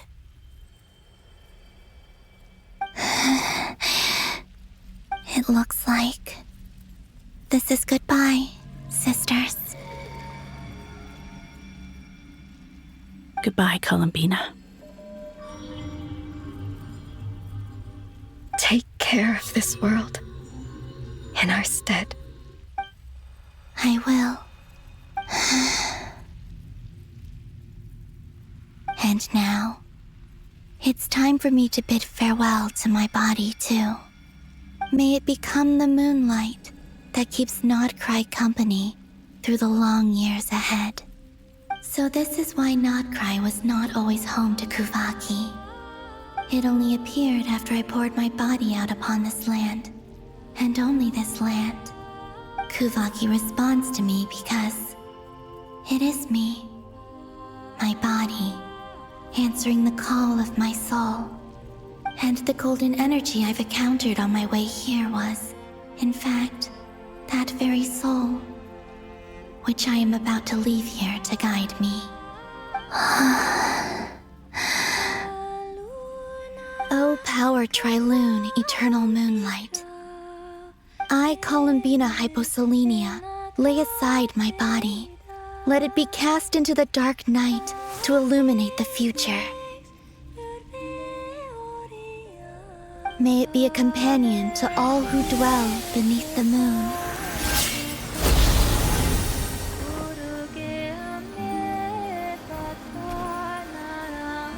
until the time comes for me to return home.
That was crazy! Were we even allowed to see that? Is anyone? Can you still see? How many fingers am I holding up? I see 2 fingers, and a look of sheer terror on your face. Truly astounding, Miss Nefer. Your eyes have glimpsed the very ends of the world, and yet they remain as sharp as ever. Or is the credit for this miracle due to Miss Lauma? It seems that even time itself is no match for your medical skills. Surely you jest, Mr. Flint. I suspect we have Columbina to thank. She must have realized the immense toll that the ritual would take and purposely set aside some of her power in the past to protect Nefer's eyes when this moment arrived. There is always a great price to pay for witnessing the truth, but it seems that this time, Columbina has shouldered that burden on our behalf. She chose the perfect method of getting a message to us. Though her eyes were always shut, she was clearly so perceptive. She knows us well. She knew exactly how we would think and what we would try. Despite being separated by time and space, we're seeing the same possibilities and seizing the same opportunities. We still don't even know if she's okay right now. But as long as there's a chance we can do something, we'll fight to make it happen. We'll get you back somehow, Columbina.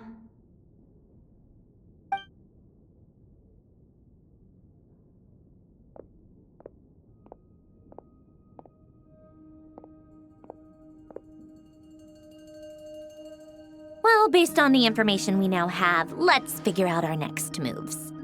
Thanks to these gentlemen, we have a much clearer picture of the situation with Dottore. The civilian population has been moved to safety, so we no longer need to hold back. Miss Androne, how are the calculations going? So far, so good. I'll keep seeing how far I can push the system, though. Can't have Hatman being powered down for nothing. There's still a long road ahead. Where should we begin?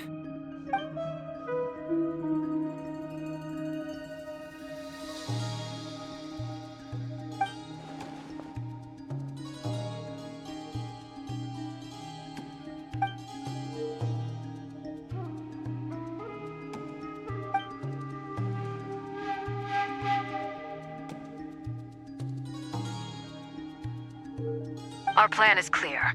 Time is short, so let's get moving. There's just never enough time, is there? Time is the bane of my existence. Ugh. Anyway, I'm gonna get back to work. All right, we'll do our part too. Yeah.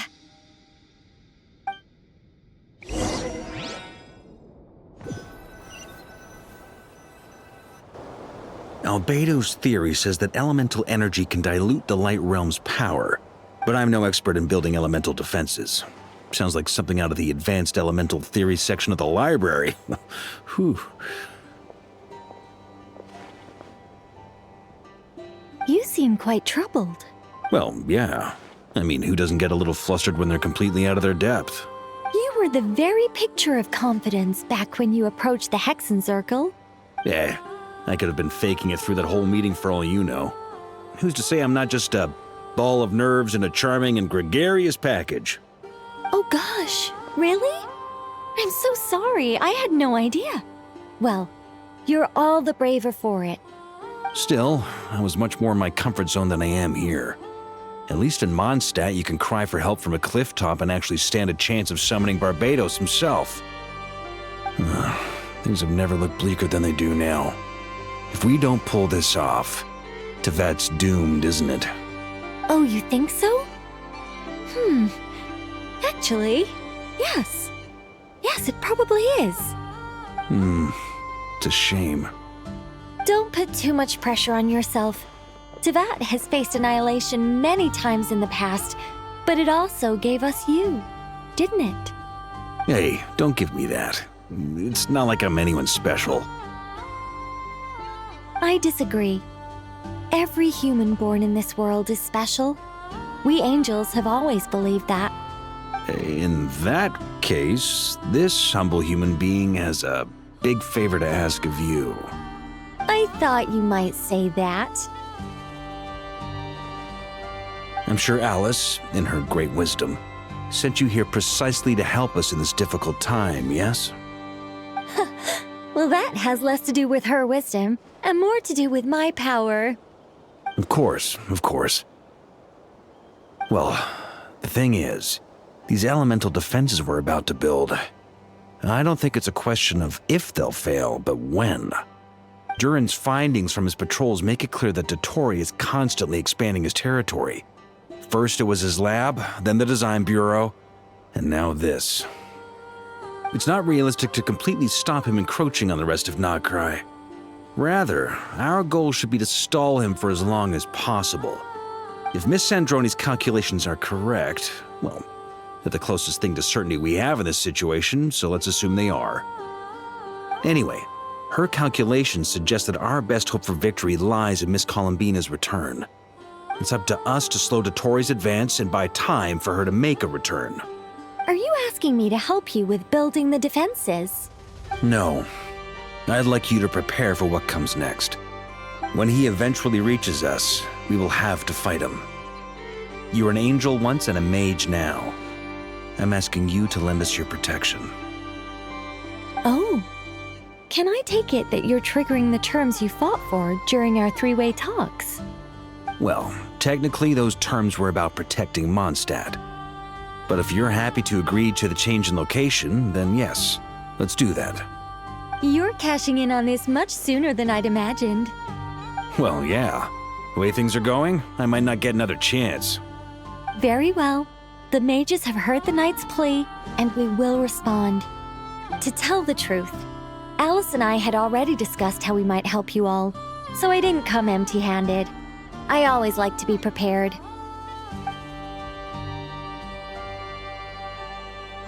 This is... wow. Yeah.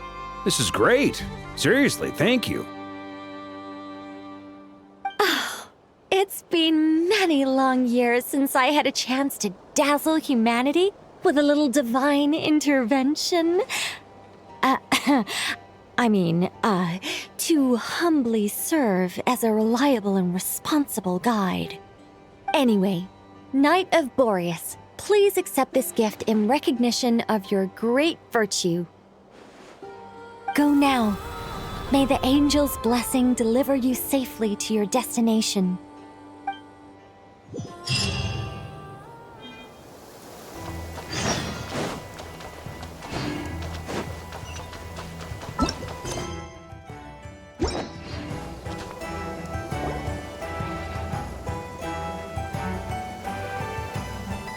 You're here.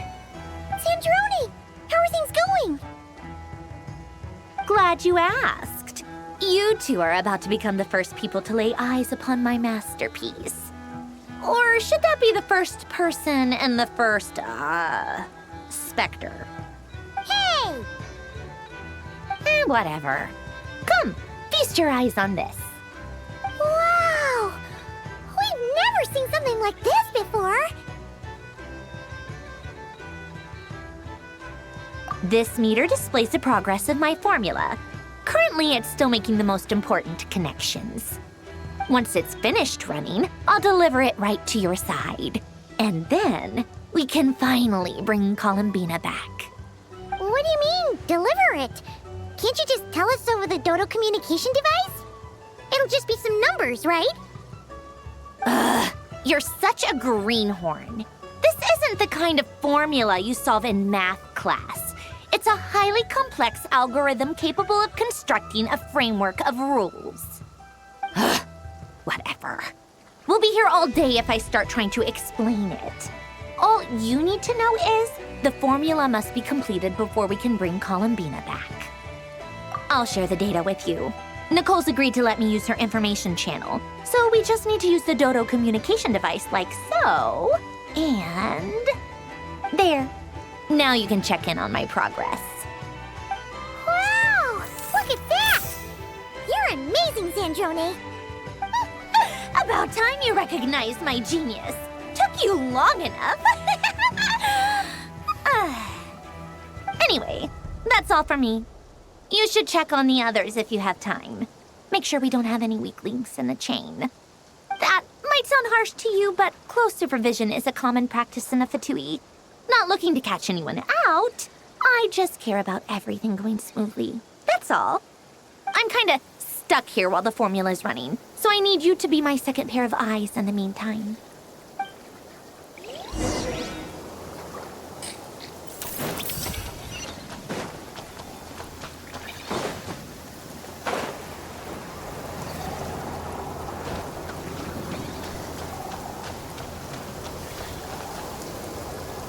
Thankfully, Miss Nicole has come to our aid.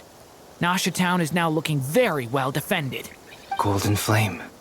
Yes, that's Nicole's power, all right. Based on the latest message from Grandmaster Varka. It sounds like they've reached an agreement. The situation should be more stable with her assistance. Everyone will have at least some degree of protection.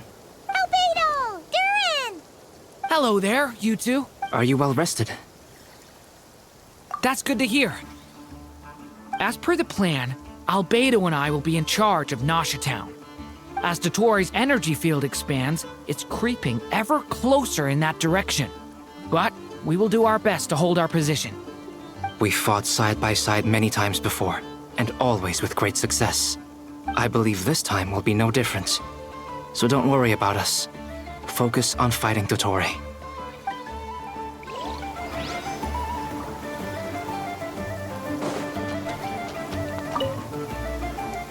Traveler, Paimon, a pleasure to see you both.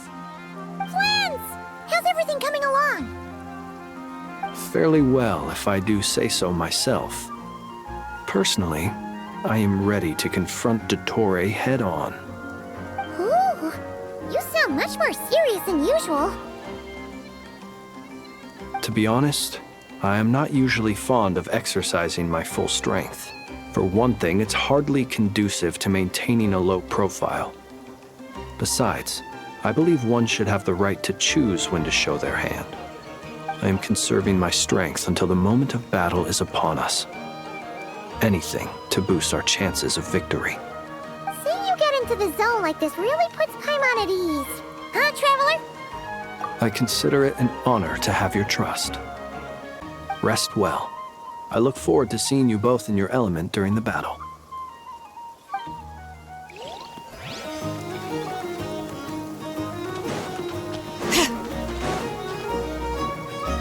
Yes, Miss Moonchanter? What are you staring at? You always address me in the strangest ways.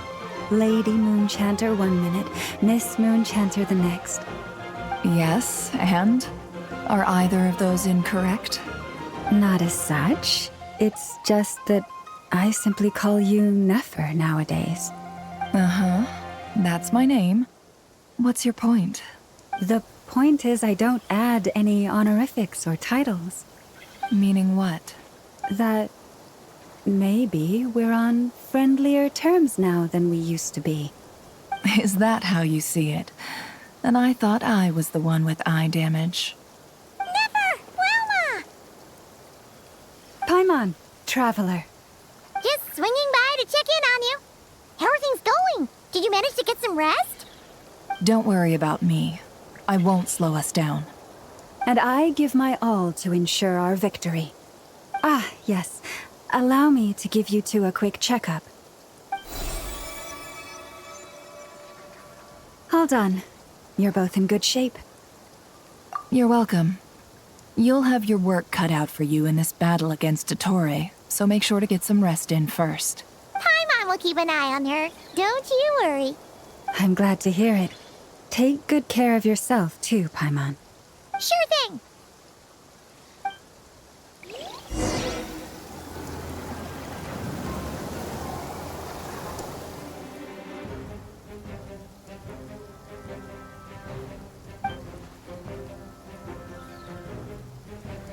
Here they come.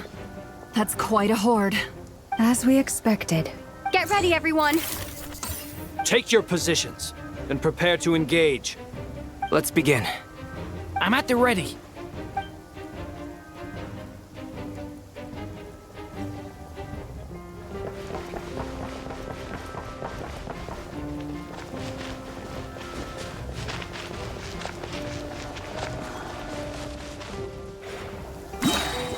What a waste of time! Your skull!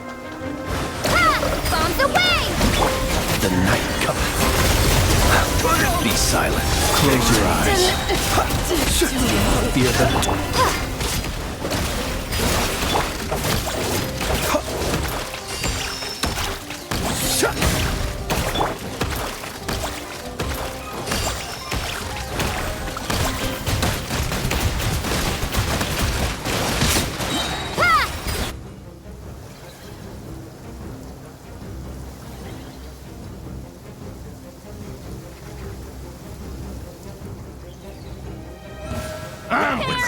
Your skull! You poor lost lamb.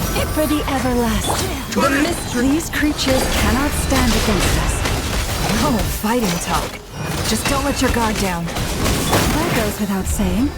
I'm hardly the risk taker in this group. Excuse me?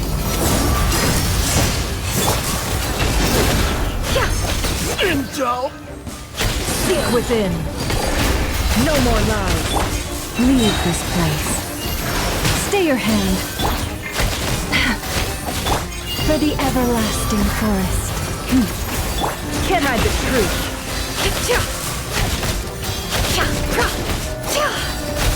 It all adds up. The deception ends here. You poor lost lamb. By the frost moon of old. Can't hide the truth. It all adds up. The mystery unravels. Leave this place. Can't hide the truth. With one heart, we pray. It all adds up.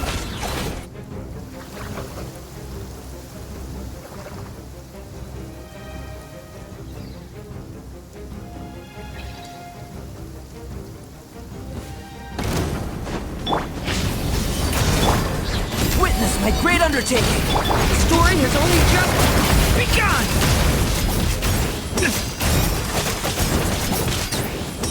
That was easier than I thought. Naturally.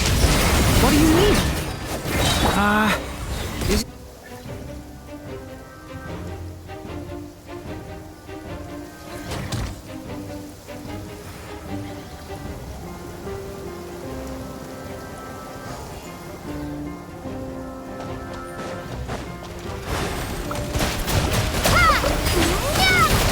For the everlasting forest. Seek within. Beware the creatures of the night. Observe. Go! Forest, protect us.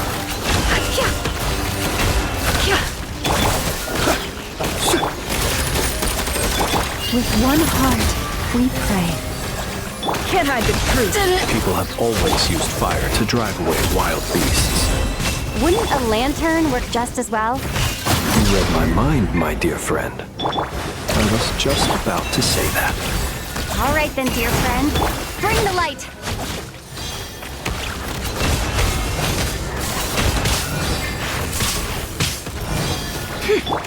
Be silent. Observe. Nightfall. By the frost moon of old, leave this place. It all adds up. How farcical. Be silent. Observe.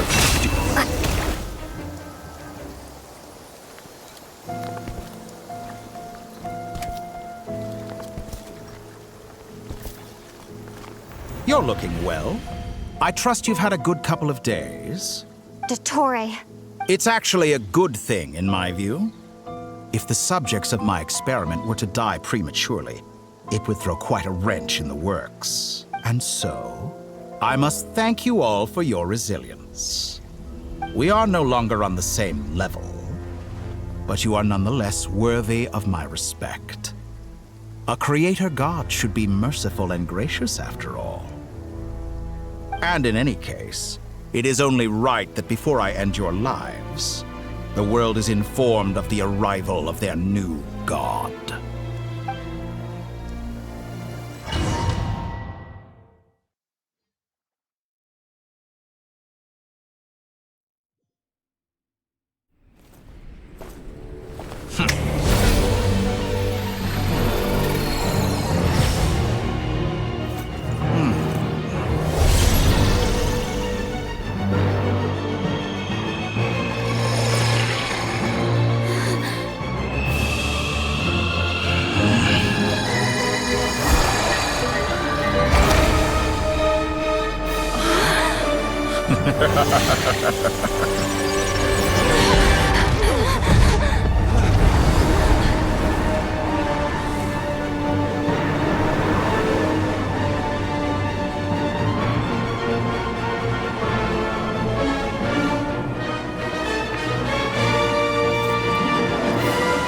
The experiment begins.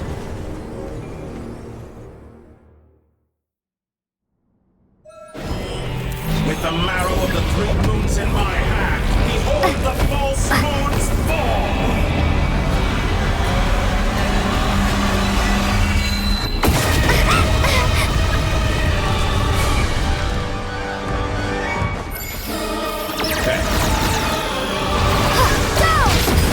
No more lies. Forrest? You cannot Close your eyes. Found!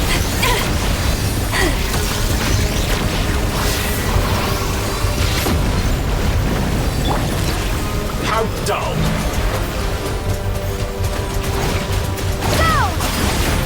Can't hide the truth. Moon's remnants! Leave this place.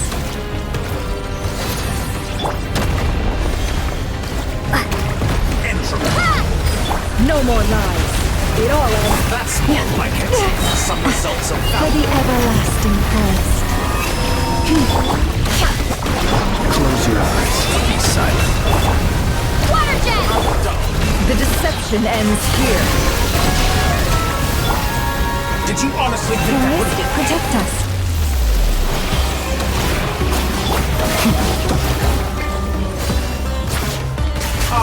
And here I thought I've been moved inside another space, and it's sealed off. Looking at the structure of it, it seems like the Tory intends to trap us here. There's no exit. Our endurance is about to be put to the test. Moon's remnants fall! Can't hide the truth. No more lies. Leave this place. Water jet! Can't hide. Forrest, protect us.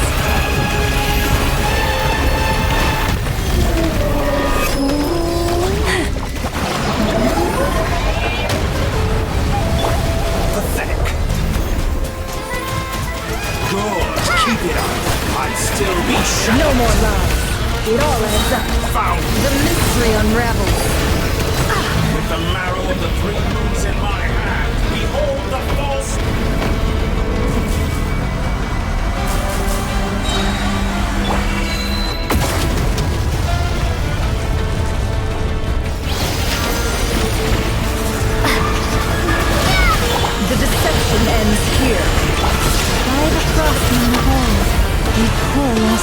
No more lies. Can't hide the truth.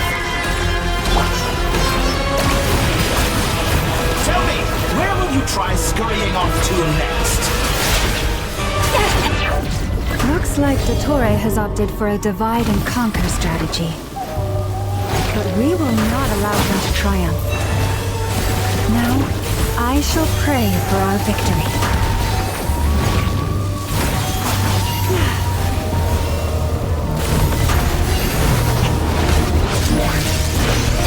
It all adds up. Can't hide the truth.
Be annihilated, that which cannot stand against me.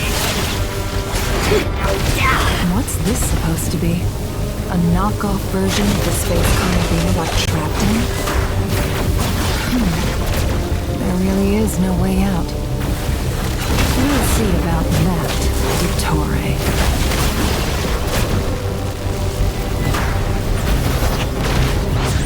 And Mother, I had not intended to take your teammates from you. But you have a choice. Obey, and I can release them. An excellent deal, if you ask me. Won't you consider something that would hit me?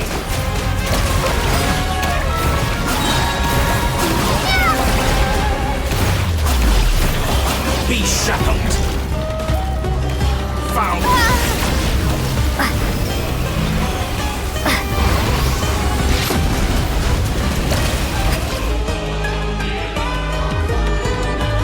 I'm aware you've been working on some little tricks to surprise me with, but it appears that none of them have come to fruition.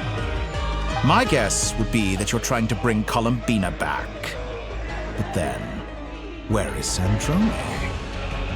Or are you trying to buy time for her? I always found their friendship to be a curious phenomenon. Two highly incongruent personalities, and yet they share a deep connection. Speaking of Columbina, I once saw her as like a younger sister. We got along quite amicably while she was with the VIII. But then one day she suddenly decided she would refuse to take part in any further experiments. To this day, I truly don't understand what I could have done to upset her so much. It's such a pity. I could have had a sister, a family. But alas, she grew to dislike me. You're not fit to be family to her. That I can't deny. So many people, all obsessed with playing out the same tired old dramas. This world is rotten to the core. And then there's you. You had every opportunity to reach the right conclusion. The thought of killing you off like this? But I maintain that I approached you in good faith, so I will offer you another chance. Will you work with me? You have until I count to 10 to make your choice. 1, 2, 3. Not in a million years.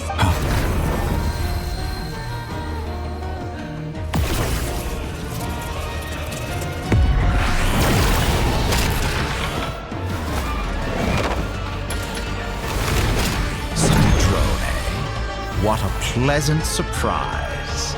I didn't think you'd join us all the way up here. You're as sick and twisted as ever. Don't fool yourself into thinking anyone's grateful for the chances you're offering them.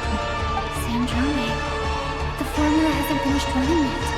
Funnily enough, I was just discussing a collaboration opportunity with the Traveler, and then I see you, who I must say is a good example of an opportunity gone to waste. Gone to waste? I said that everyone would get one chance, and you've used yours to march right back into the lion's den. So yes, it's an utterly wasted opportunity. And what makes you think I believe a word that comes out of your mouth? I was planning on disposing of your little formula after wrapping up more urgent business here. But since you've taken the trouble of serving it to me on a silver platter, I can simply bring it forward in the schedule.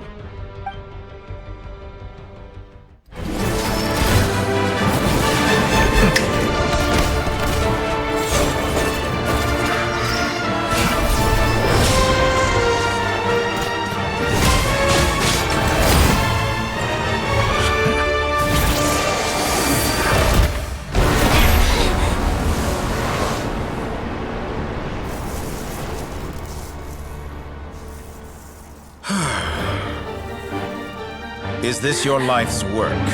This piece of trash?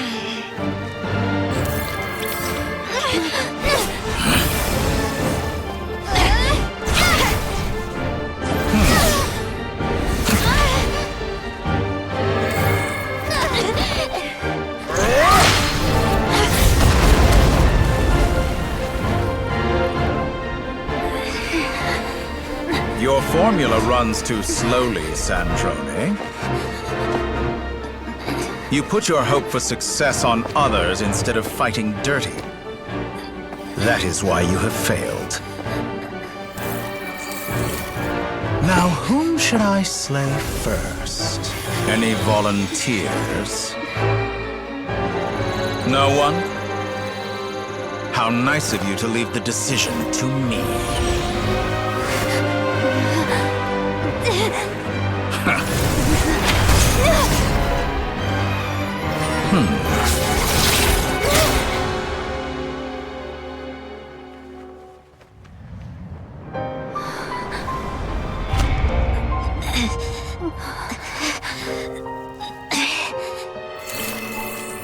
Oh, how unexpected.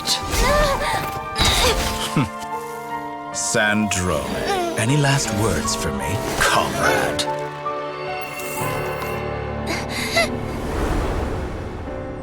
Is there anything you wish for? Not really. But I've always known what I don't want. Go to hell, Dottore.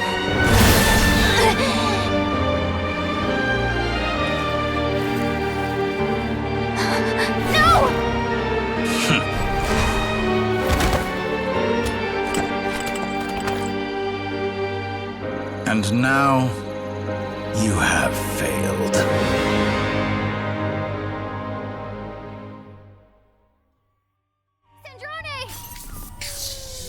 Now you see how fragile mechanical contraptions are. Just a gentle tap, and they fall to pieces. However keen of an inventor Sandrone may have been, her death spells the end of the formula that was running inside her body. Of course, I have to commend her for making it this far. As her colleague, I have to admire her stubborn tenacity. Now, it is time for you to take your place by my side. My count was interrupted, but the second chance I extended to you still stands. Once again, you are welcome to join me. By now, I'm sure you have gained a greater appreciation for the power and authority I wield. What is stopping you from embracing a new world of endless possibilities? Not in the mood to talk? As you wish. You seem less talkative than usual today. I'll change the topic to something more apropos. Sandrone was always like this, never trusting anyone, always so reluctant to share her research with them. Objectively speaking, she had her strengths. It is remarkable how she extracted and even optimized the world formula from so much data. But her inability to trust was her undoing. Had she allowed someone else to monitor or run the formula for her, you might still have a chance at victory even now. But regrettably, she was a stubborn fool. As much as it pains me, she had to go. Dottore. Maybe this is news to you, but people can change. Columbina surprised you when she escaped, and I think Sandrone would surprise you too. Change? You can twist the truth however you want, but I see it clear as day. You're the one who can't trust other people. Is that how you see me? By this point, what can you hope to do about it? It is pointless to fight on. You've already lost. Wrong. You can't win this, Dottore.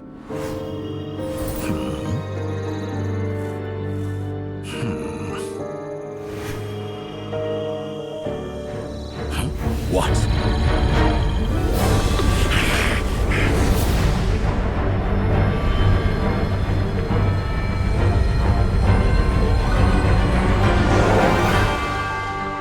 My formula can get us 90% of the way. It will connect you to Columbina. Then, I will bring the formula's output to the Traveler's side. For the last 10%, do whatever it takes. Just bring the moon down.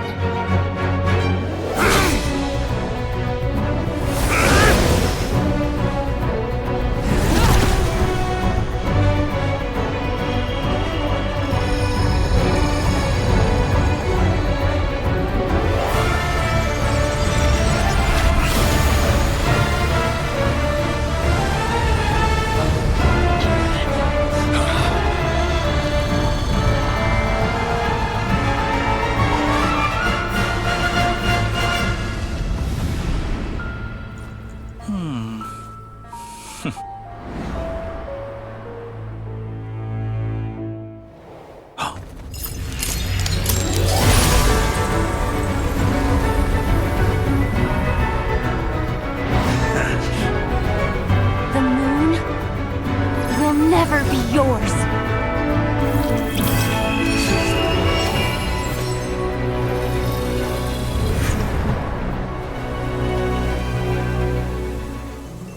I turn my body into moonlight and pour it over Nodcry.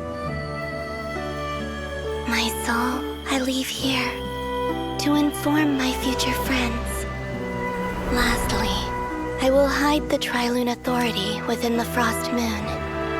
And when my body, soul, and authority are reunited, finally...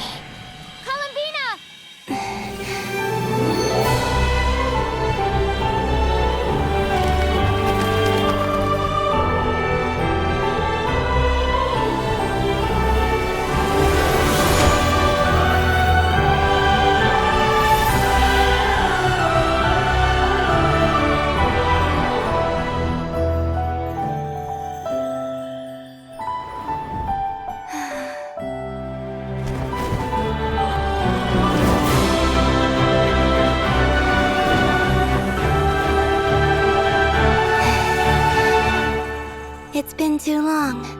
I'm back.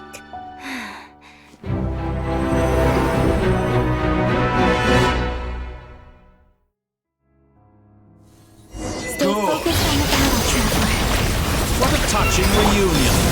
Though I personally find myself repulsed by the sight of weaklings huddled together for war. Now, you're quite finished patting yourselves on the back. Show me how long you can struggle before you drown! Watch out, Columbina! He can manipulate space itself!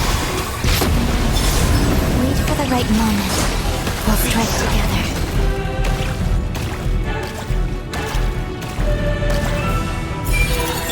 Pathetic! Go! Wipe out! Entropy bends to me!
the world power in the cold night.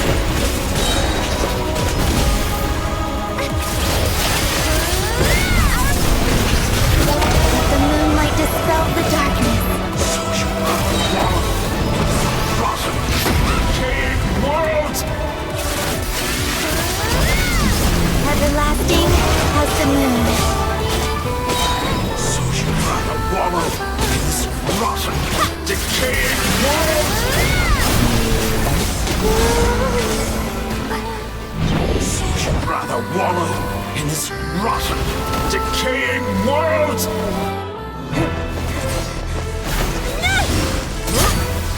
Willfully blind. How can you be so satisfied with your fate?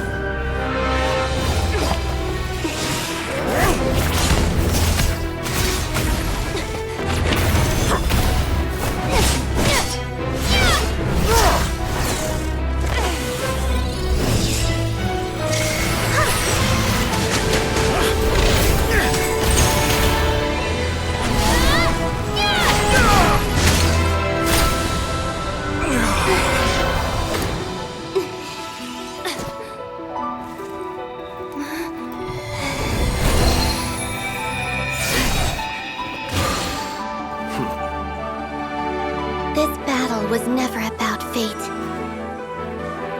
It's about friends, family, and the home you stole from them. So dull. Only the weak rely on each other for comfort. You shall see. Once I transcend fate, you will be nothing but fodder for my grand experiment! That will never happen.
No, this world is our home.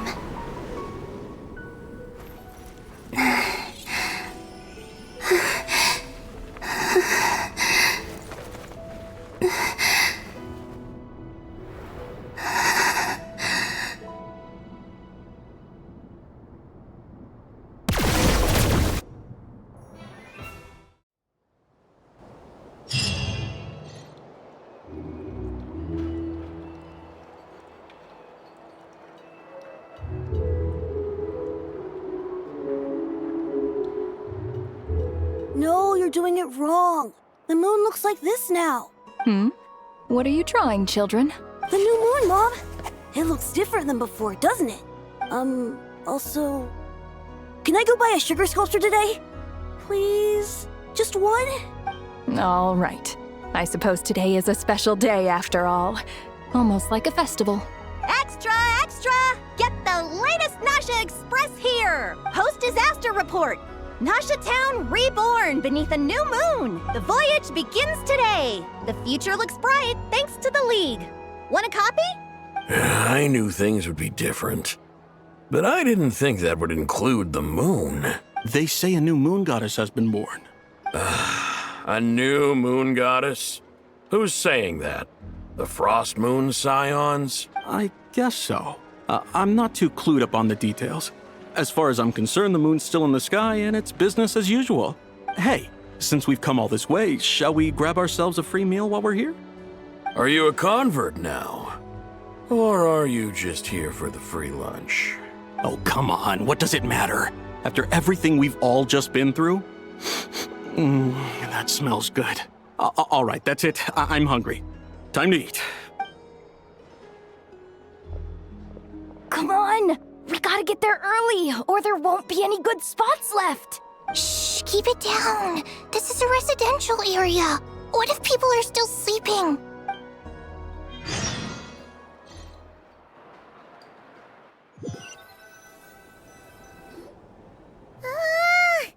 Why is it so noisy outside? It's okay. Paimon was pretty much awake anyway. It's been so long since we last had a chance to relax, huh? Feels like time is moving slower than usual. What about you? Did you rest well? Still winding down from everything that's happened? Or are you wondering how our friends are doing? Or is it about what Dotori said to you? Okay, if you say so. But don't push yourself, alright? Let Paimon know if you need to talk. What we just went through was a lot. It's totally normal if you need some time to get back in your groove. Luanatar disappeared after Columbina came back. Apparently, she was part of Columbina's soul or something. Still, Paimon kind of misses Luanatar somehow. But anyway, you did great. So did Paimon. We all worked our butts off to contain this disaster, and in the end, we made it. So, chin up, Traveler. You should be proud of yourself. Hey, don't poke fun. You should be glad that Paimon's growing as a person.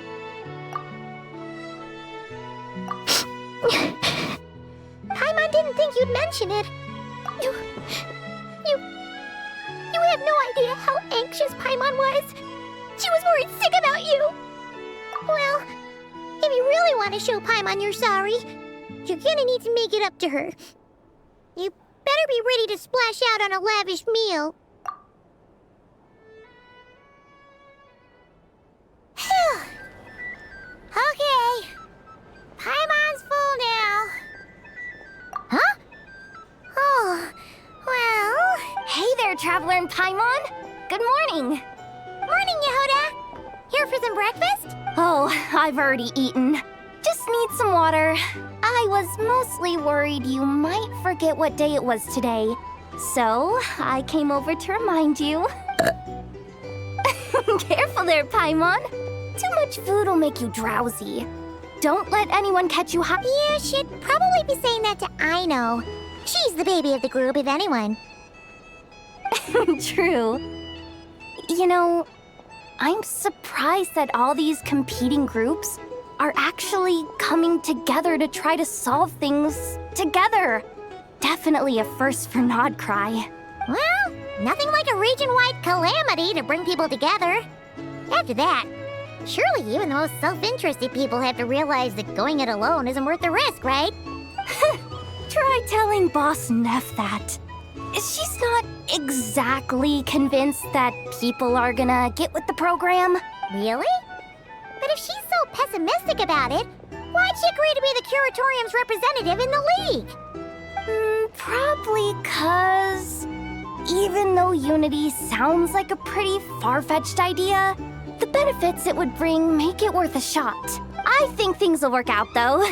I swear, Nodcry feels like one big family now with everything that's happened.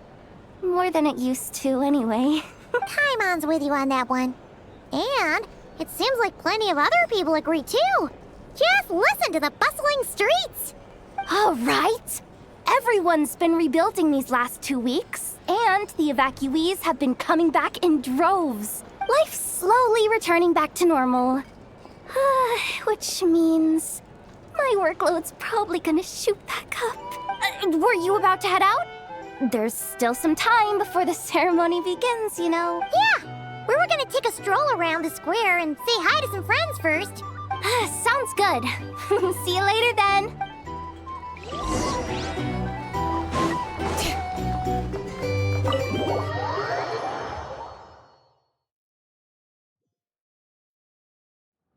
Please accept today's boon. Have a nice day. Are Paimon's eyes deceiving her? Or is that Inefa handing out food for the Frost Moon Scions? Hello Hello there. Would you like a feast of the moon, along with some snacks of the day? So, what's new, Anefa? It was only a few days ago when we last saw you, but it looks like you've joined the Frost Moon Scions in that time. And I know too? What are you talking about, Paimon? We're just here to help. Duh. In the wake of the disaster, it's all hands on deck. We responded to Lama's request for support. At times like these, the smallest good deed can inspire others and help them through the hard days ahead. And we're using eggs and heating tubes to make that a reality. In true Kromkake Crab Shop style! Enough! Did you hear that? The Traveler said I did good. The Traveler! That's because it's true, I know. Proposal. If you can resist eating today's dessert, I will provide you with compliments, too. No way! Well, that proposal got shot down quickly. I need something to get me through the hard times too, you know. Mom! Yes, dear. Go right ahead. Excuse me. Could I take a photo with the robot lady? She helped us get safely out of Notcry, and she helped us get back home too. She's the best. Of course she is! And since I'm the whiz kid who built her, that makes me even better than best, right? But you stole my snacks, though. Oops. Shall we move to the open space near the center? The view there is better. Thank you! Aren't you the better pick for this job, Flint? You underestimate yourself yet again, Master Ilua. Not at all. I rarely come by Nasha Town. I don't know any of the big shots here. All in good time. Socializing is a step-by-step journey. But you're much further ahead on that road, aren't you? You're not seeing the full picture.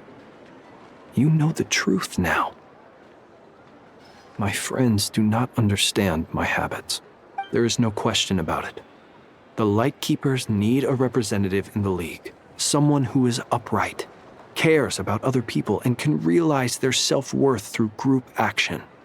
You say it like you wouldn't make the cut. I am most flattered that you think I would. Sigh a little less, Master Ilua, and have more faith in yourself. All the Lightkeepers agree that you're a very promising young man. That is precisely why Starshina Nikita felt safe delegating such important work to you. I'm sure we all also agree that we would sooner die of dehydration than manage to wrangle anything out of you in a discussion. My apologies. I am not in the habit of bringing water with me when I go out. Whatever. I'll take the job. By the way, who else is part of this? Oh, it's quite the who's who of Notcry. There's the Moon Chanter of the Frost Moon Scions, the boss of the Curatorium of Secrets, a representative of the Voynich Guild, and even someone from the adorable Kromkake Craft Shop. I'm sure you will find speaking with them to be a genuine pleasure. If you say so. I've never done this work before, so I'm honestly a little scared of making mistakes. But I'll do it. Not only is it our duty as Lightkeepers, but because I want to make Notcry a more welcoming place. An admirable attitude to take. The beacons are lit, Ilua. We're but one step away from breaking through the blizzard. We have the chance to band together and build our shared homeland into an Elysium. This is unprecedented for Notcry. An opportunity not to be missed. Yeah. You're right. I'll do my best. Quite a few familiar faces have arrived. Let's go, shall we?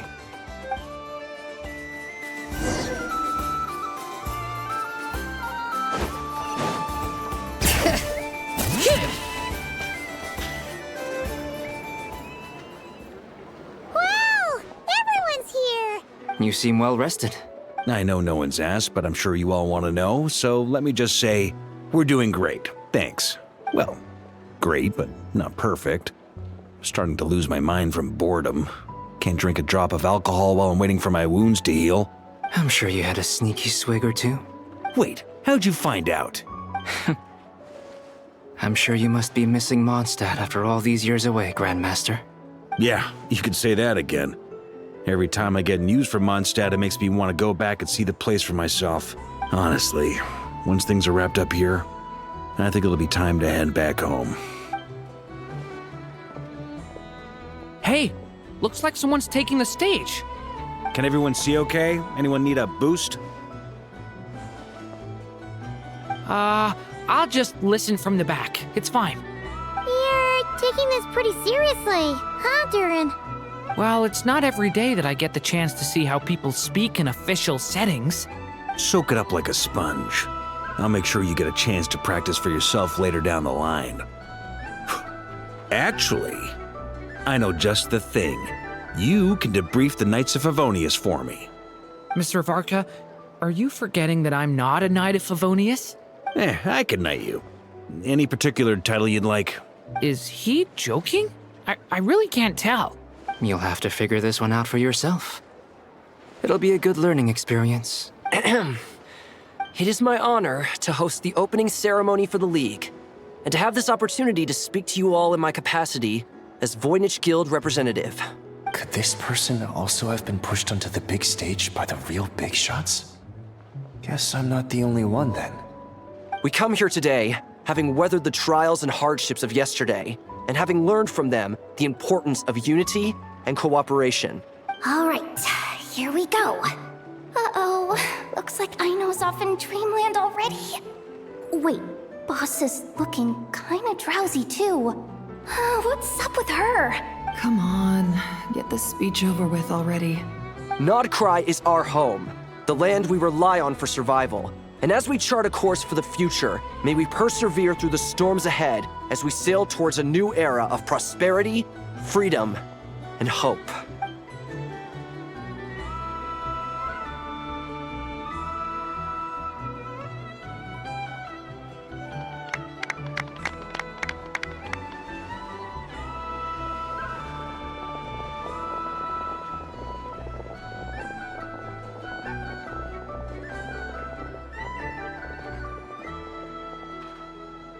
Looks like we'll have more opportunities to travel in the future. I'm sure you'll cope, Lady Moonchanter, given how fleet of foot you are. Unfortunately, I suspect I'll be too busy at the Curatorium to act as your host. We have a busy schedule, not to mention an international network of contacts to manage. It'll be all right. I'll just check your schedule with Yehoda well in advance. And if she's not available, I can simply ask Ashru. So giving my employees extra workload isn't enough for you? You're really going to drag my cat into this too? I thought you'd approve. Aren't you forever increasing your employees' workloads? That's a bold statement. Are all the Frostmoon Scions feeling more audacious now that your moon goddess has returned? Columbina's return has brought joy to all who care about her. That includes both you and me. As for the Frostmoon Scions, we are learning how to thrive independently, without relying on the moon goddess. It is up to us to make our home a more livable place. Joining the League is one of the steps we are trying towards that end. I like the word try. It's nice and non-committal. You can opt out at any time and still say you tried. You don't see a bright future for the Frostmoon Scions?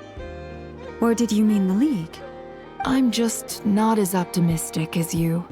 The Frostmoon Scions should count themselves lucky that they have a leader as stubborn and enterprising as you. But Nodcry's a big place, with all kinds of people.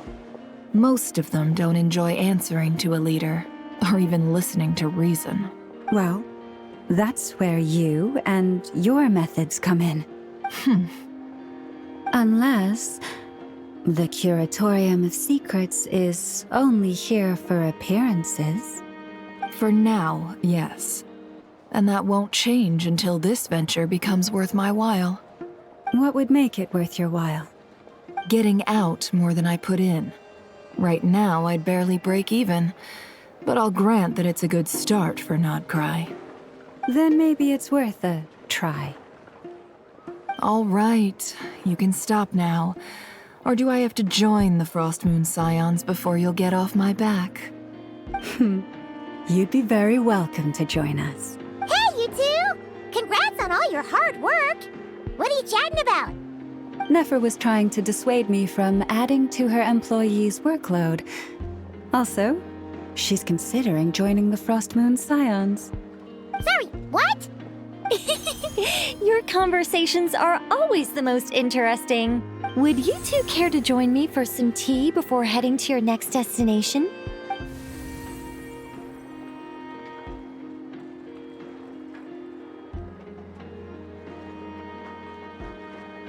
Nicole?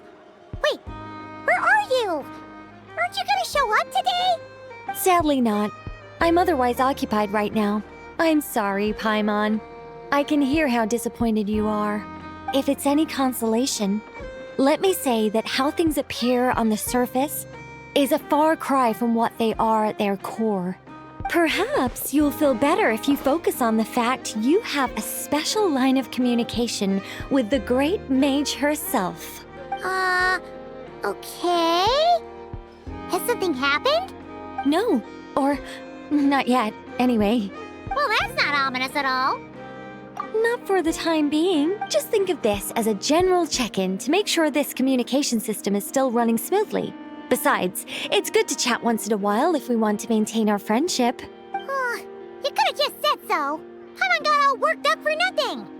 Still, the best friendships are built through face-to-face interaction, you know.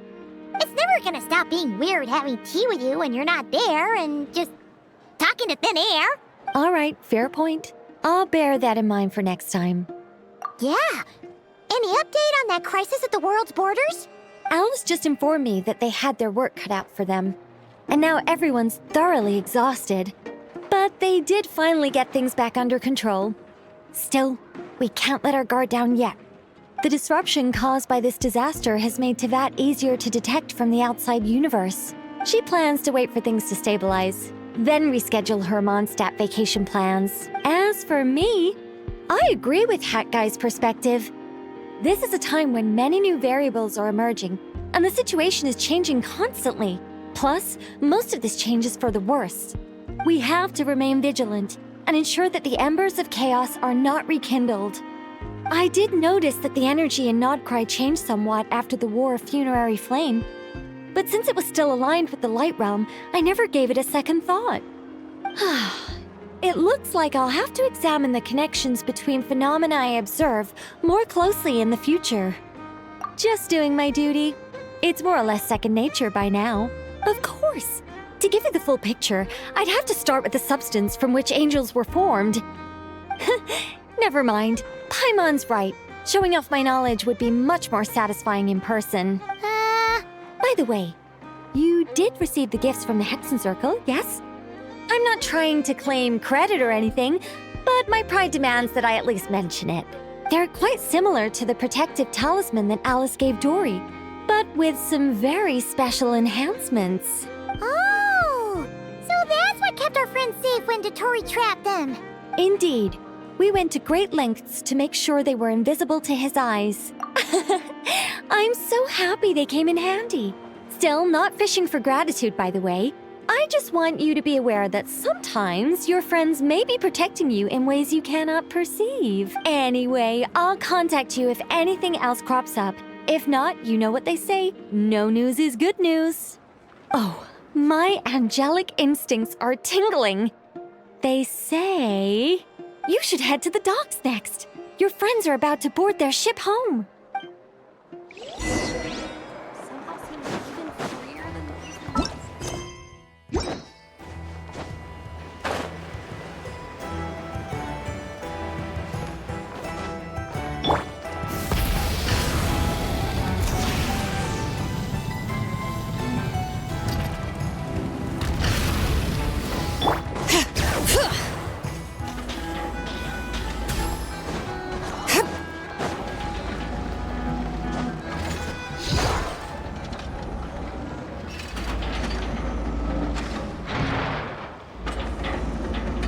You're here.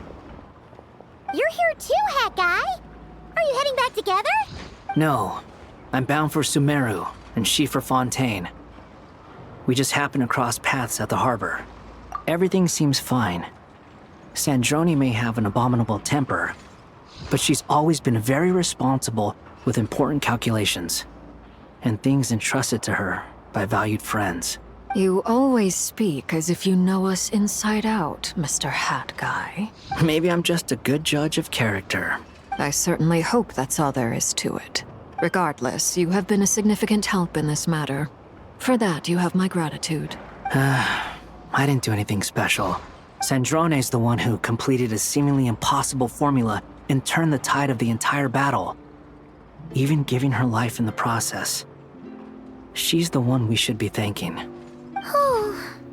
Even we were unaware that Sandrone had hidden the real formula inside Polonia's body.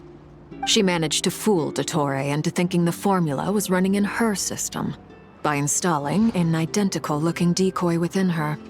She probably realized that she didn't have the strength to stop Dottore.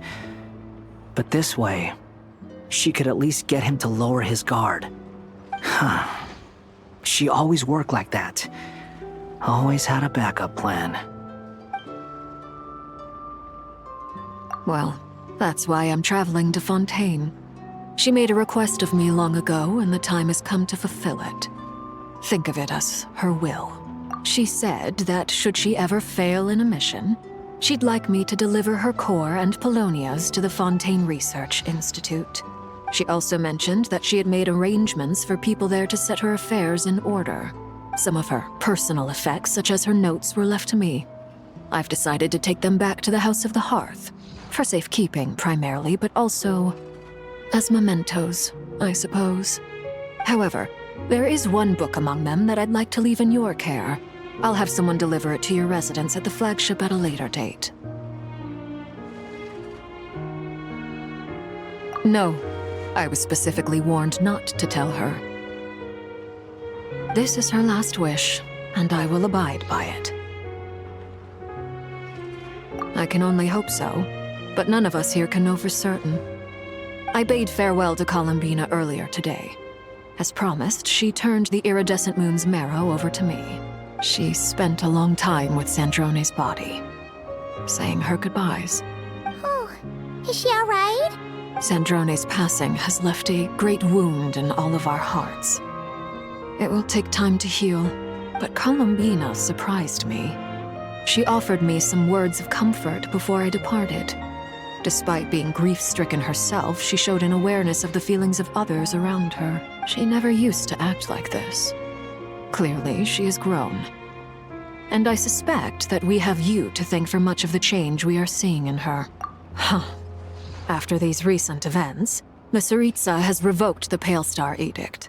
Snezhnaya now realizes that the arrest warrant for Columbina was just a ploy by Dottore, who coveted her powers. I shall return to Nodcry to see her as soon as I find the time. I hope that from now on, she too will explore more of the world. Columbina Hyposelenia's journey is only beginning. My ship is here. Traveler, Paimon, we shall meet again. You too, Hat Guy. What are you still bumming around for? Isn't Columbina waiting for you? I thought today was the day you'd agreed with her to go find out the truth about your sibling. You're afraid you won't like the truth when you see it. Well, this is new. I was starting to think that nothing could scare you. Don't say that! Wouldn't you be if you were in this situation? Fair point. But I'd say I have more experience facing up to unpleasant truths than the Traveler. They say blood's thicker than water. I know how much you need your family back. More than you need any of your friends. And I'm sure that all your real friends understand that too. No matter what the truth turns out to be, they will stick by you and support you, whatever decision you make. Finding the truth is important.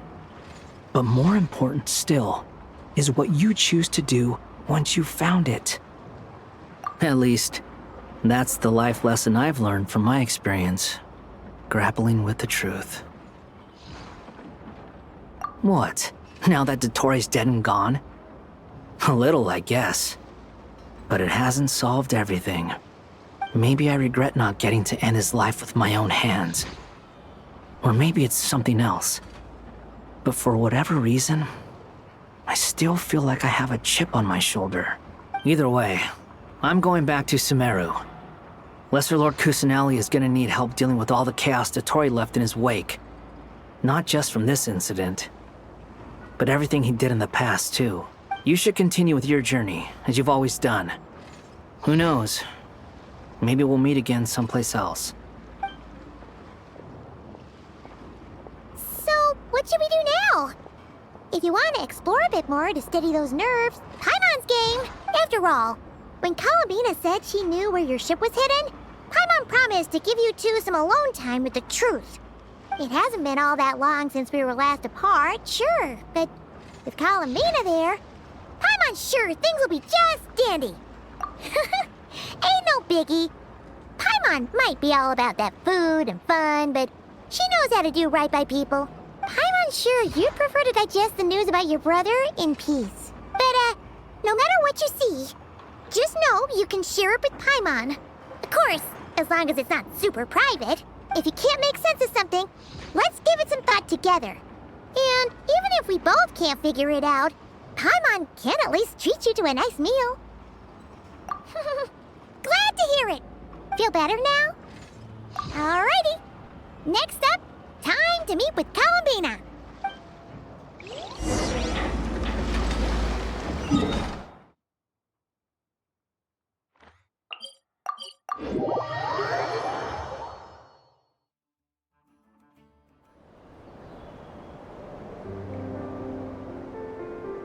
Columbina, we're here! Can't quite believe we're meeting out here. We've gotten used to walking over to Silver Moon Hall whenever we go see you. Well, you're still welcome to go there whenever you want to see me. It's just, now that it's all over, I've decided to make some changes. Try and fit in with the Frost Moon Scions, like Lama suggested. The older generation are still timid around me. They don't dare get too close, and they bow their heads when I walk by. But things are much better with the children. I see more curiosity in their eyes. Hopefully, by the time the next Moon Prayer Night comes around, I can enjoy the festival with them as myself, without having to pretend that I'm only dressed up as the Moon Goddess. You'll do fine, Columbina. Paimon's sure they'll realize you're super nice once they get to know you better. You really think so? When we first met, you thought I was a little up in the clouds. We were just starting out then, come on! So Lama told you, huh? I'm only teasing. I know that I have you to thank for pulling me back down to solid ground. It feels good to finally stand firm on the earth where I was born.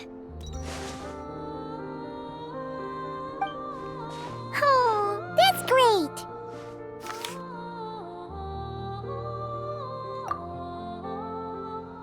Thank you. I'll make sure not to lose it this time. Well then, are you ready? Ether, what happened to our spaceship back then? Why did you leave? It's time to learn the truth at last. I'm ready as I'll ever be. Good. Then let me open the way for you.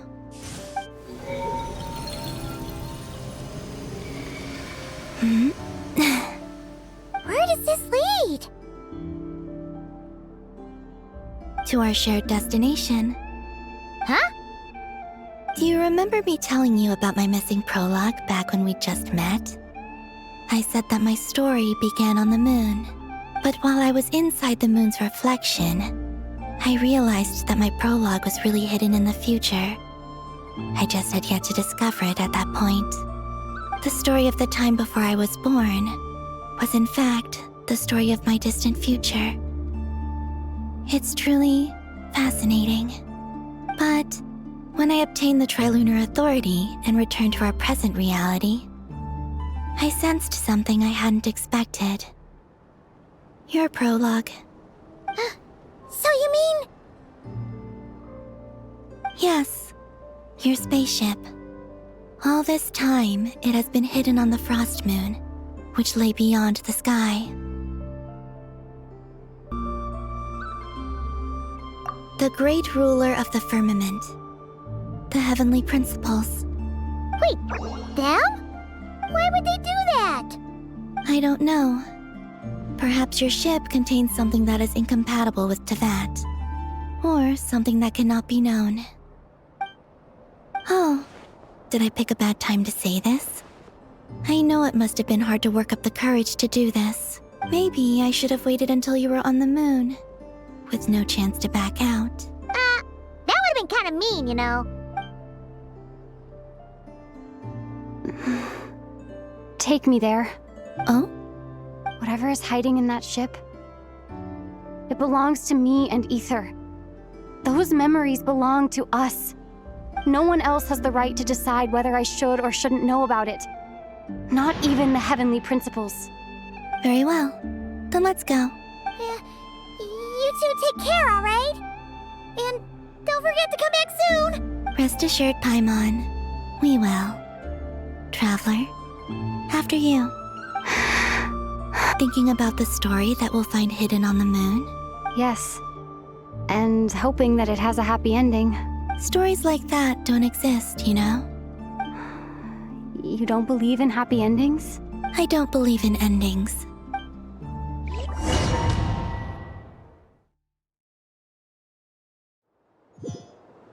Where am I? This is the pathway I built between Tevat and the Frost Moon. The moon is very far away from us, so it could be a long journey.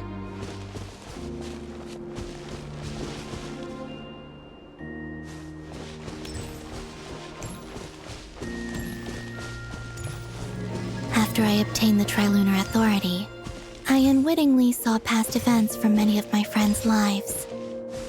One was Lauma. She was so young when they chose her to be the Moon Chanter.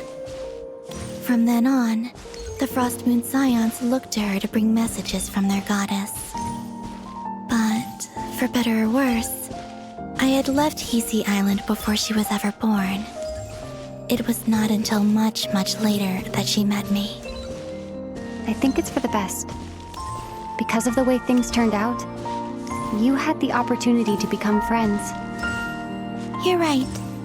In that sense, I think we were both very lucky.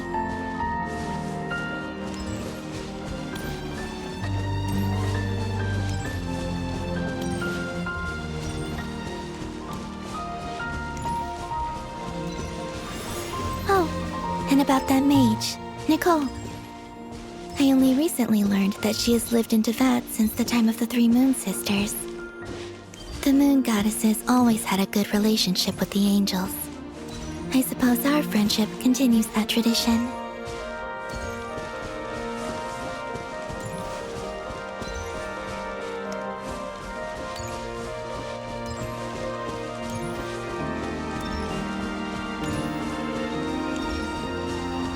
And then there's Zandrone. I never knew that much about her, beyond the fact that she was created by someone called the Lord Artificer. She, too, suffered for a long time before joining the Fatui.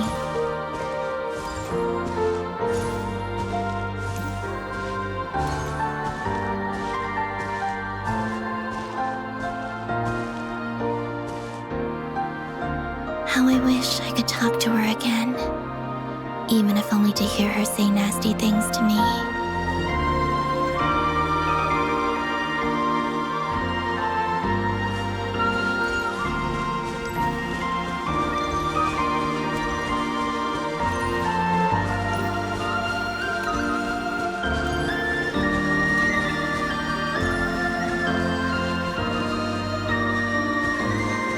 Also, I saw your sibling's story. I'm afraid I didn't see much. It seems that he rarely came to the surface where the moonlight shines. But I did notice that back when you first set out on your journey, he would often appear nearby, gazing at you from afar with a guilty look in his eyes. Ether. Let us speak no more of the past. I probably shouldn't reveal so much about my friends. It's not my place. Let the moonlight carry us forth. We are very close now.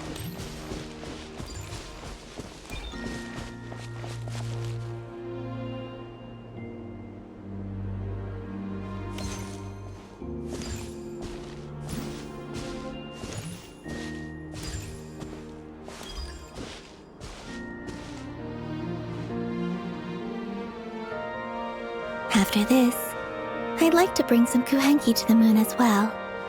If they're willing, of course. What about your other friends? Will you bring them to visit too? Certainly.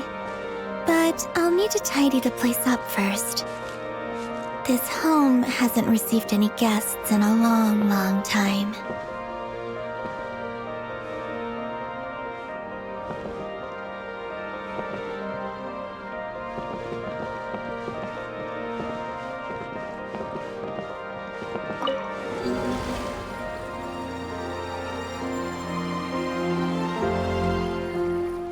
I remember writing something similar with you on Moon Prayer Night.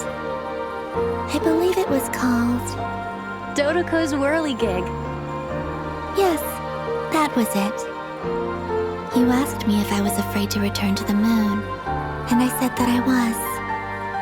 The idea that I had gained something precious, only to lose it so quickly. That frightened me. But I'm not afraid anymore. Besides, this time, we're traveling together.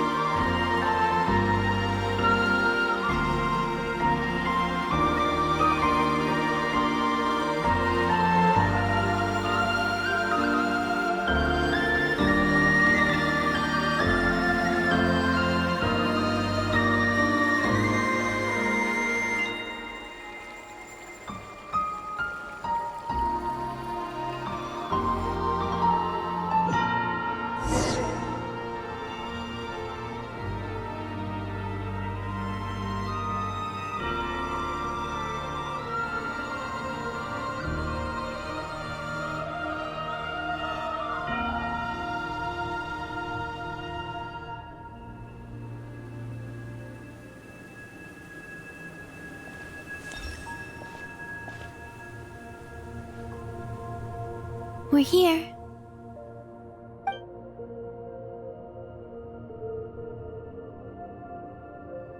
Over there.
Our spaceship.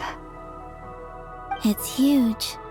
I suppose that the moon is the only place one could hide it. It'll be all right. Huh? The way you feel in this moment, I went through it too, on Moon Prayer Night. The door was right in front of me, but I struggled to find the courage to step through. Solitude for me once meant living a life in which even I was absent. Before I met you, that was the only life I knew. But that night, solitude meant throwing away the life I had gained after meeting all of you. Columbina. Go. Retrieve the part of your life that was once lost. Trust me, you will lose nothing by doing so. Look, Tevat is right there. All of our friends are down there, waiting for us. You're right. Thanks, Columbina.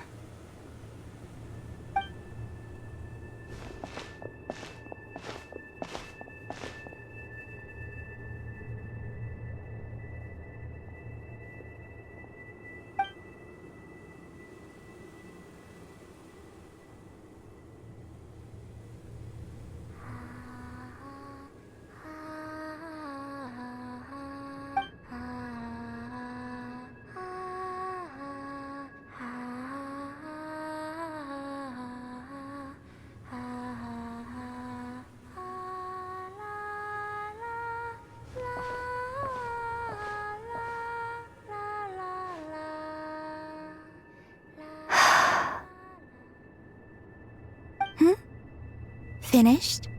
Yeah. Why did you take your eye mask off?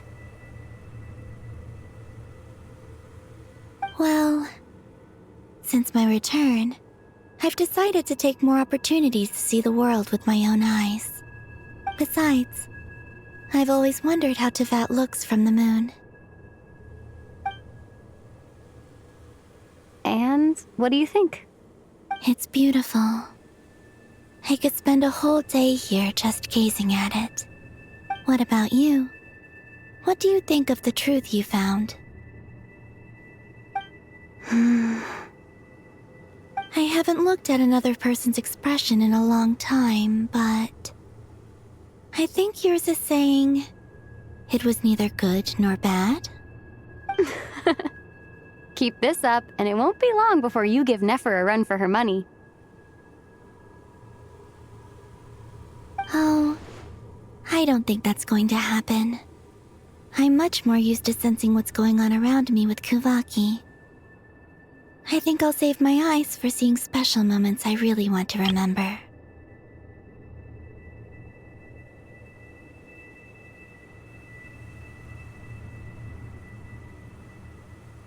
I read the spaceship's flight logs. I always assumed that this was my first time in Tevat. I thought that Ether and I must have been hibernating in space for centuries on end. But the logs show that our spaceship flew over the skies of Tevat once before. A long, long time ago. Flew over? So you didn't land? No. The ship barely came to a stop before flying on again. After that, it continued traveling through space for a long time. Some of the data is corrupted, but I suspect that it kept flying for thousands of years. It was only after that that the ship made a forced landing in Nodcry. When Ether found me, he came from outside the ship. Could this mean that he left the ship long before I did? Maybe even during our first pass over Tevat? Are you all right?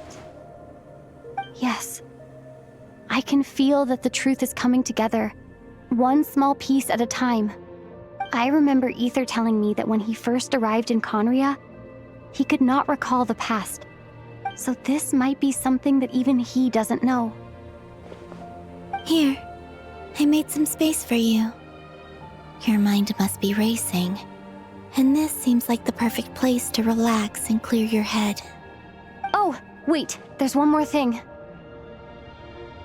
What is it? Wait here a moment.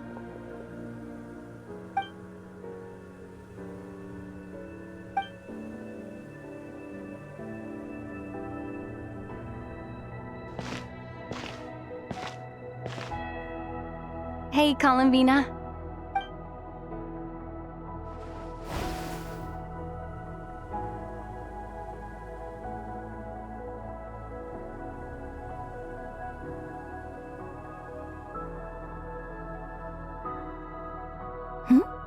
Is that a new outfit? An old one, technically. It's been in a cabinet inside the ship this whole time. It's a matching pair with Ether's. He always liked this set more. Huh. I don't think there's a huge difference. Really? Yes. It's still the same you. You're the same person, no matter what clothes you wear. Only Columbina would make an observation like that. Traveler, do you consider Tevat your home? Home is wherever Ether is. But then, after all the time I've spent here and everything I've been through, yes, I'd say it's my home. Would you change your answer if Tevat changed appearance? I mean, if the truth about Tevat turned out to be different than what you thought. I don't know. But I don't think so. The truth is not what matters most to me about Tevat.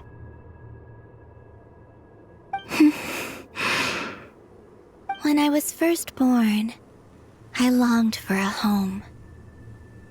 And when you get something before you're mature enough to understand the world, you just take it at face value.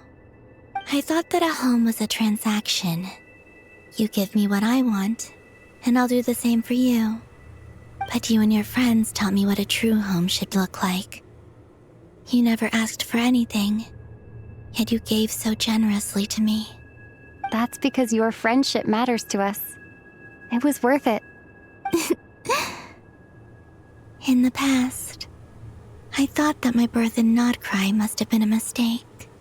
But after journeying to the distant past where the story began, I realized that it was I who chose Nodcry to be my future home.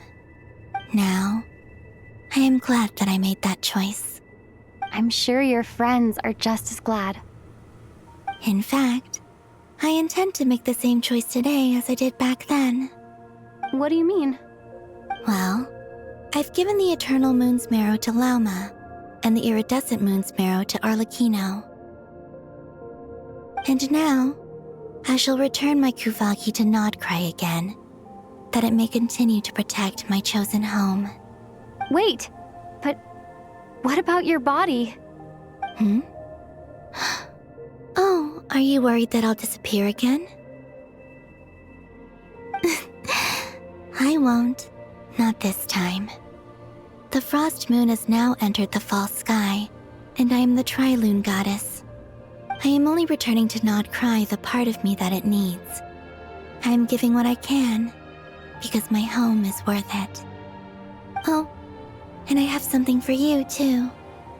For me? Yes. Come closer.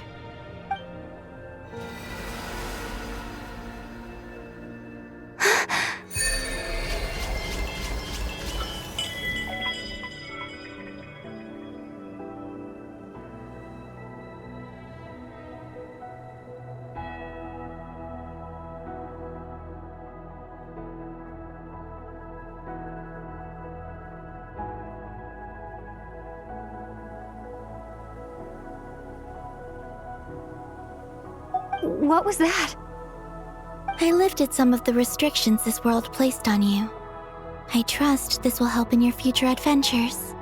My power. It feels like it's grown. I can use the elements more freely now. Thank you. This will be a great help. You're welcome. I see you as family, and after everything you've done for me, In fact, no. It's not because I owe you. It's because you're worth it. Here, this flower is for you.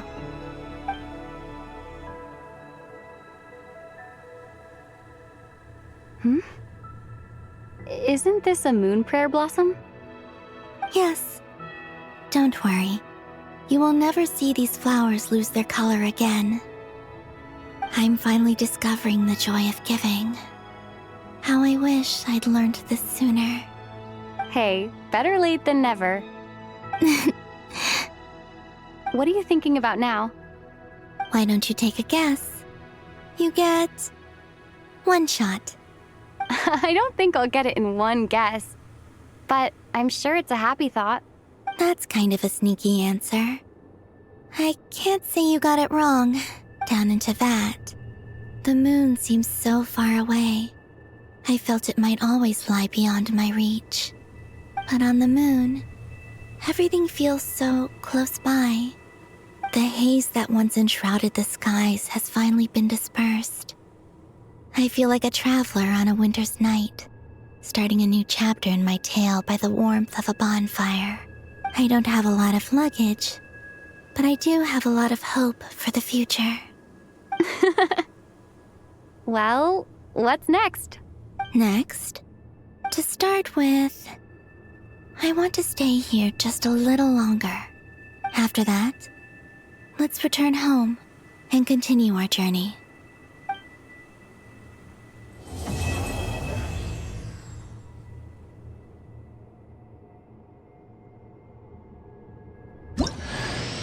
These clothes bring back so many memories.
The journey goes on, for you and for me. Like I said, this is not the end. I don't believe there has to be an ending. Oh, is that your next destination? Most people would probably tell you to pack some warm clothes. But I experience things differently than most people, so I can't know how cold it is. In fact, it is home to quite a wondrous heat source. I think they call it Kreshnik's torch. Every city in Snezhnaya is built around one of those. I sensed the energy it gave off as I was passing by on a railway train. It felt grand and distant. I also recommend the Korolievsky troupe in Snezhnograd. They give performances quite regularly, and entry was free for harbingers. I liked them a lot. Ice cold and sharp. Crystal clear in some ways, yet profoundly unfathomable in others. Like the thick layer of ice on top of a frozen lake. That's just the impression that Tsaritsa gives me. I was never able to glimpse what truly lies beneath that icy exterior. In fact, I don't think the people of Snezhnaya even know what kind of power their god wields. Maybe that's because the Tsaritsa herself has never acknowledged, nor accepted that power. There's Regrator, the Rooster, and the Jester. Between them, they control a lot of what happens in Snezhnaya. But I can never wrap my head around how exactly power is split between them.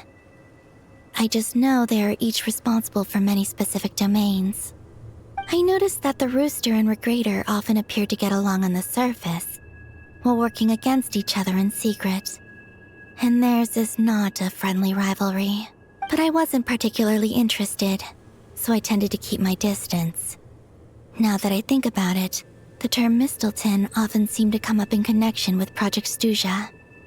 Once things settle down in Notcry, I'd like to explore the world beyond Snezhnaya. You've told me so many stories about the other places you've been to, and all the friends you've made there. I'm curious to visit those nations and see them for myself. It would also help me learn more about the journey that has made you into the person you are today. Okay. As you continue on your journey, don't forget to gaze up at the moon once in a while. It is, after all, no longer an illusion. It shall cast down its true moonlight, connecting us in truth.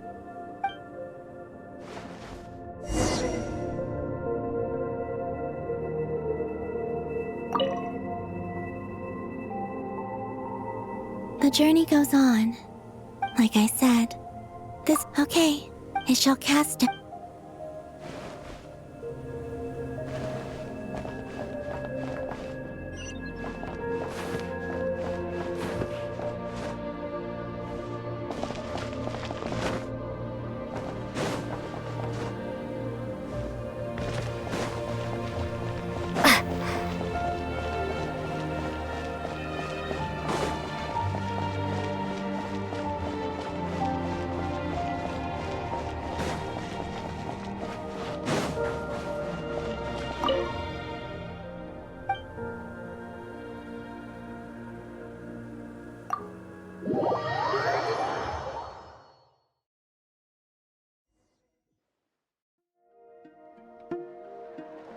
To Jean, Acting Grand Master of the Knights of Favonius. Ugh, this preamble is such a pain to write. It's probably high time we got rid of this acting business. I trust that Dern has updated you all on recent events. Hope we didn't worry you too much. The good news is, we managed to come together and put a stop to the Doctor's evil schemes. With that, I think it's safe to say that Notcry is finally out of the woods. As for the Fatui, not counting the Damselet, aka the Moon Goddess, who has left their organization, we found ourselves allied in this instance with both the Knave and Marionette. May she rest in peace. As ever, we find ourselves better off for making friends rather than enemies. But until we can ascertain the Tsaritsa's true intentions, the future remains uncertain. In a short while... Wait. How am I meant to surprise everyone if I tell them in the letter that I'm heading home? Well, that would be a huge waste. Okay, got it. I will begin sending the expeditionary team back home in waves. I'm sure they'll be able to answer any questions you still have. I hope they won't gloss over the details of my many heroic deeds. But if they do, I'm sure it'll be because they're just too exhausted from the long journey. I think of Mondstadt daily.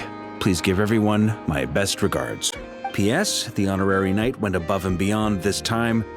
Are there any other honors we can give her? I'll leave it with you. P.P.S. Please be extra nice to Klee for the foreseeable future.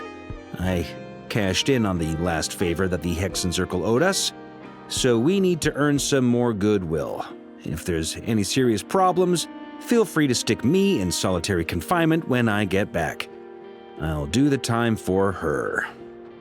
Whew. And that, as they say, is all she wrote. End of an era. And with the moon shining down brighter than ever, I think everyone is going to sleep well tonight.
torches died again?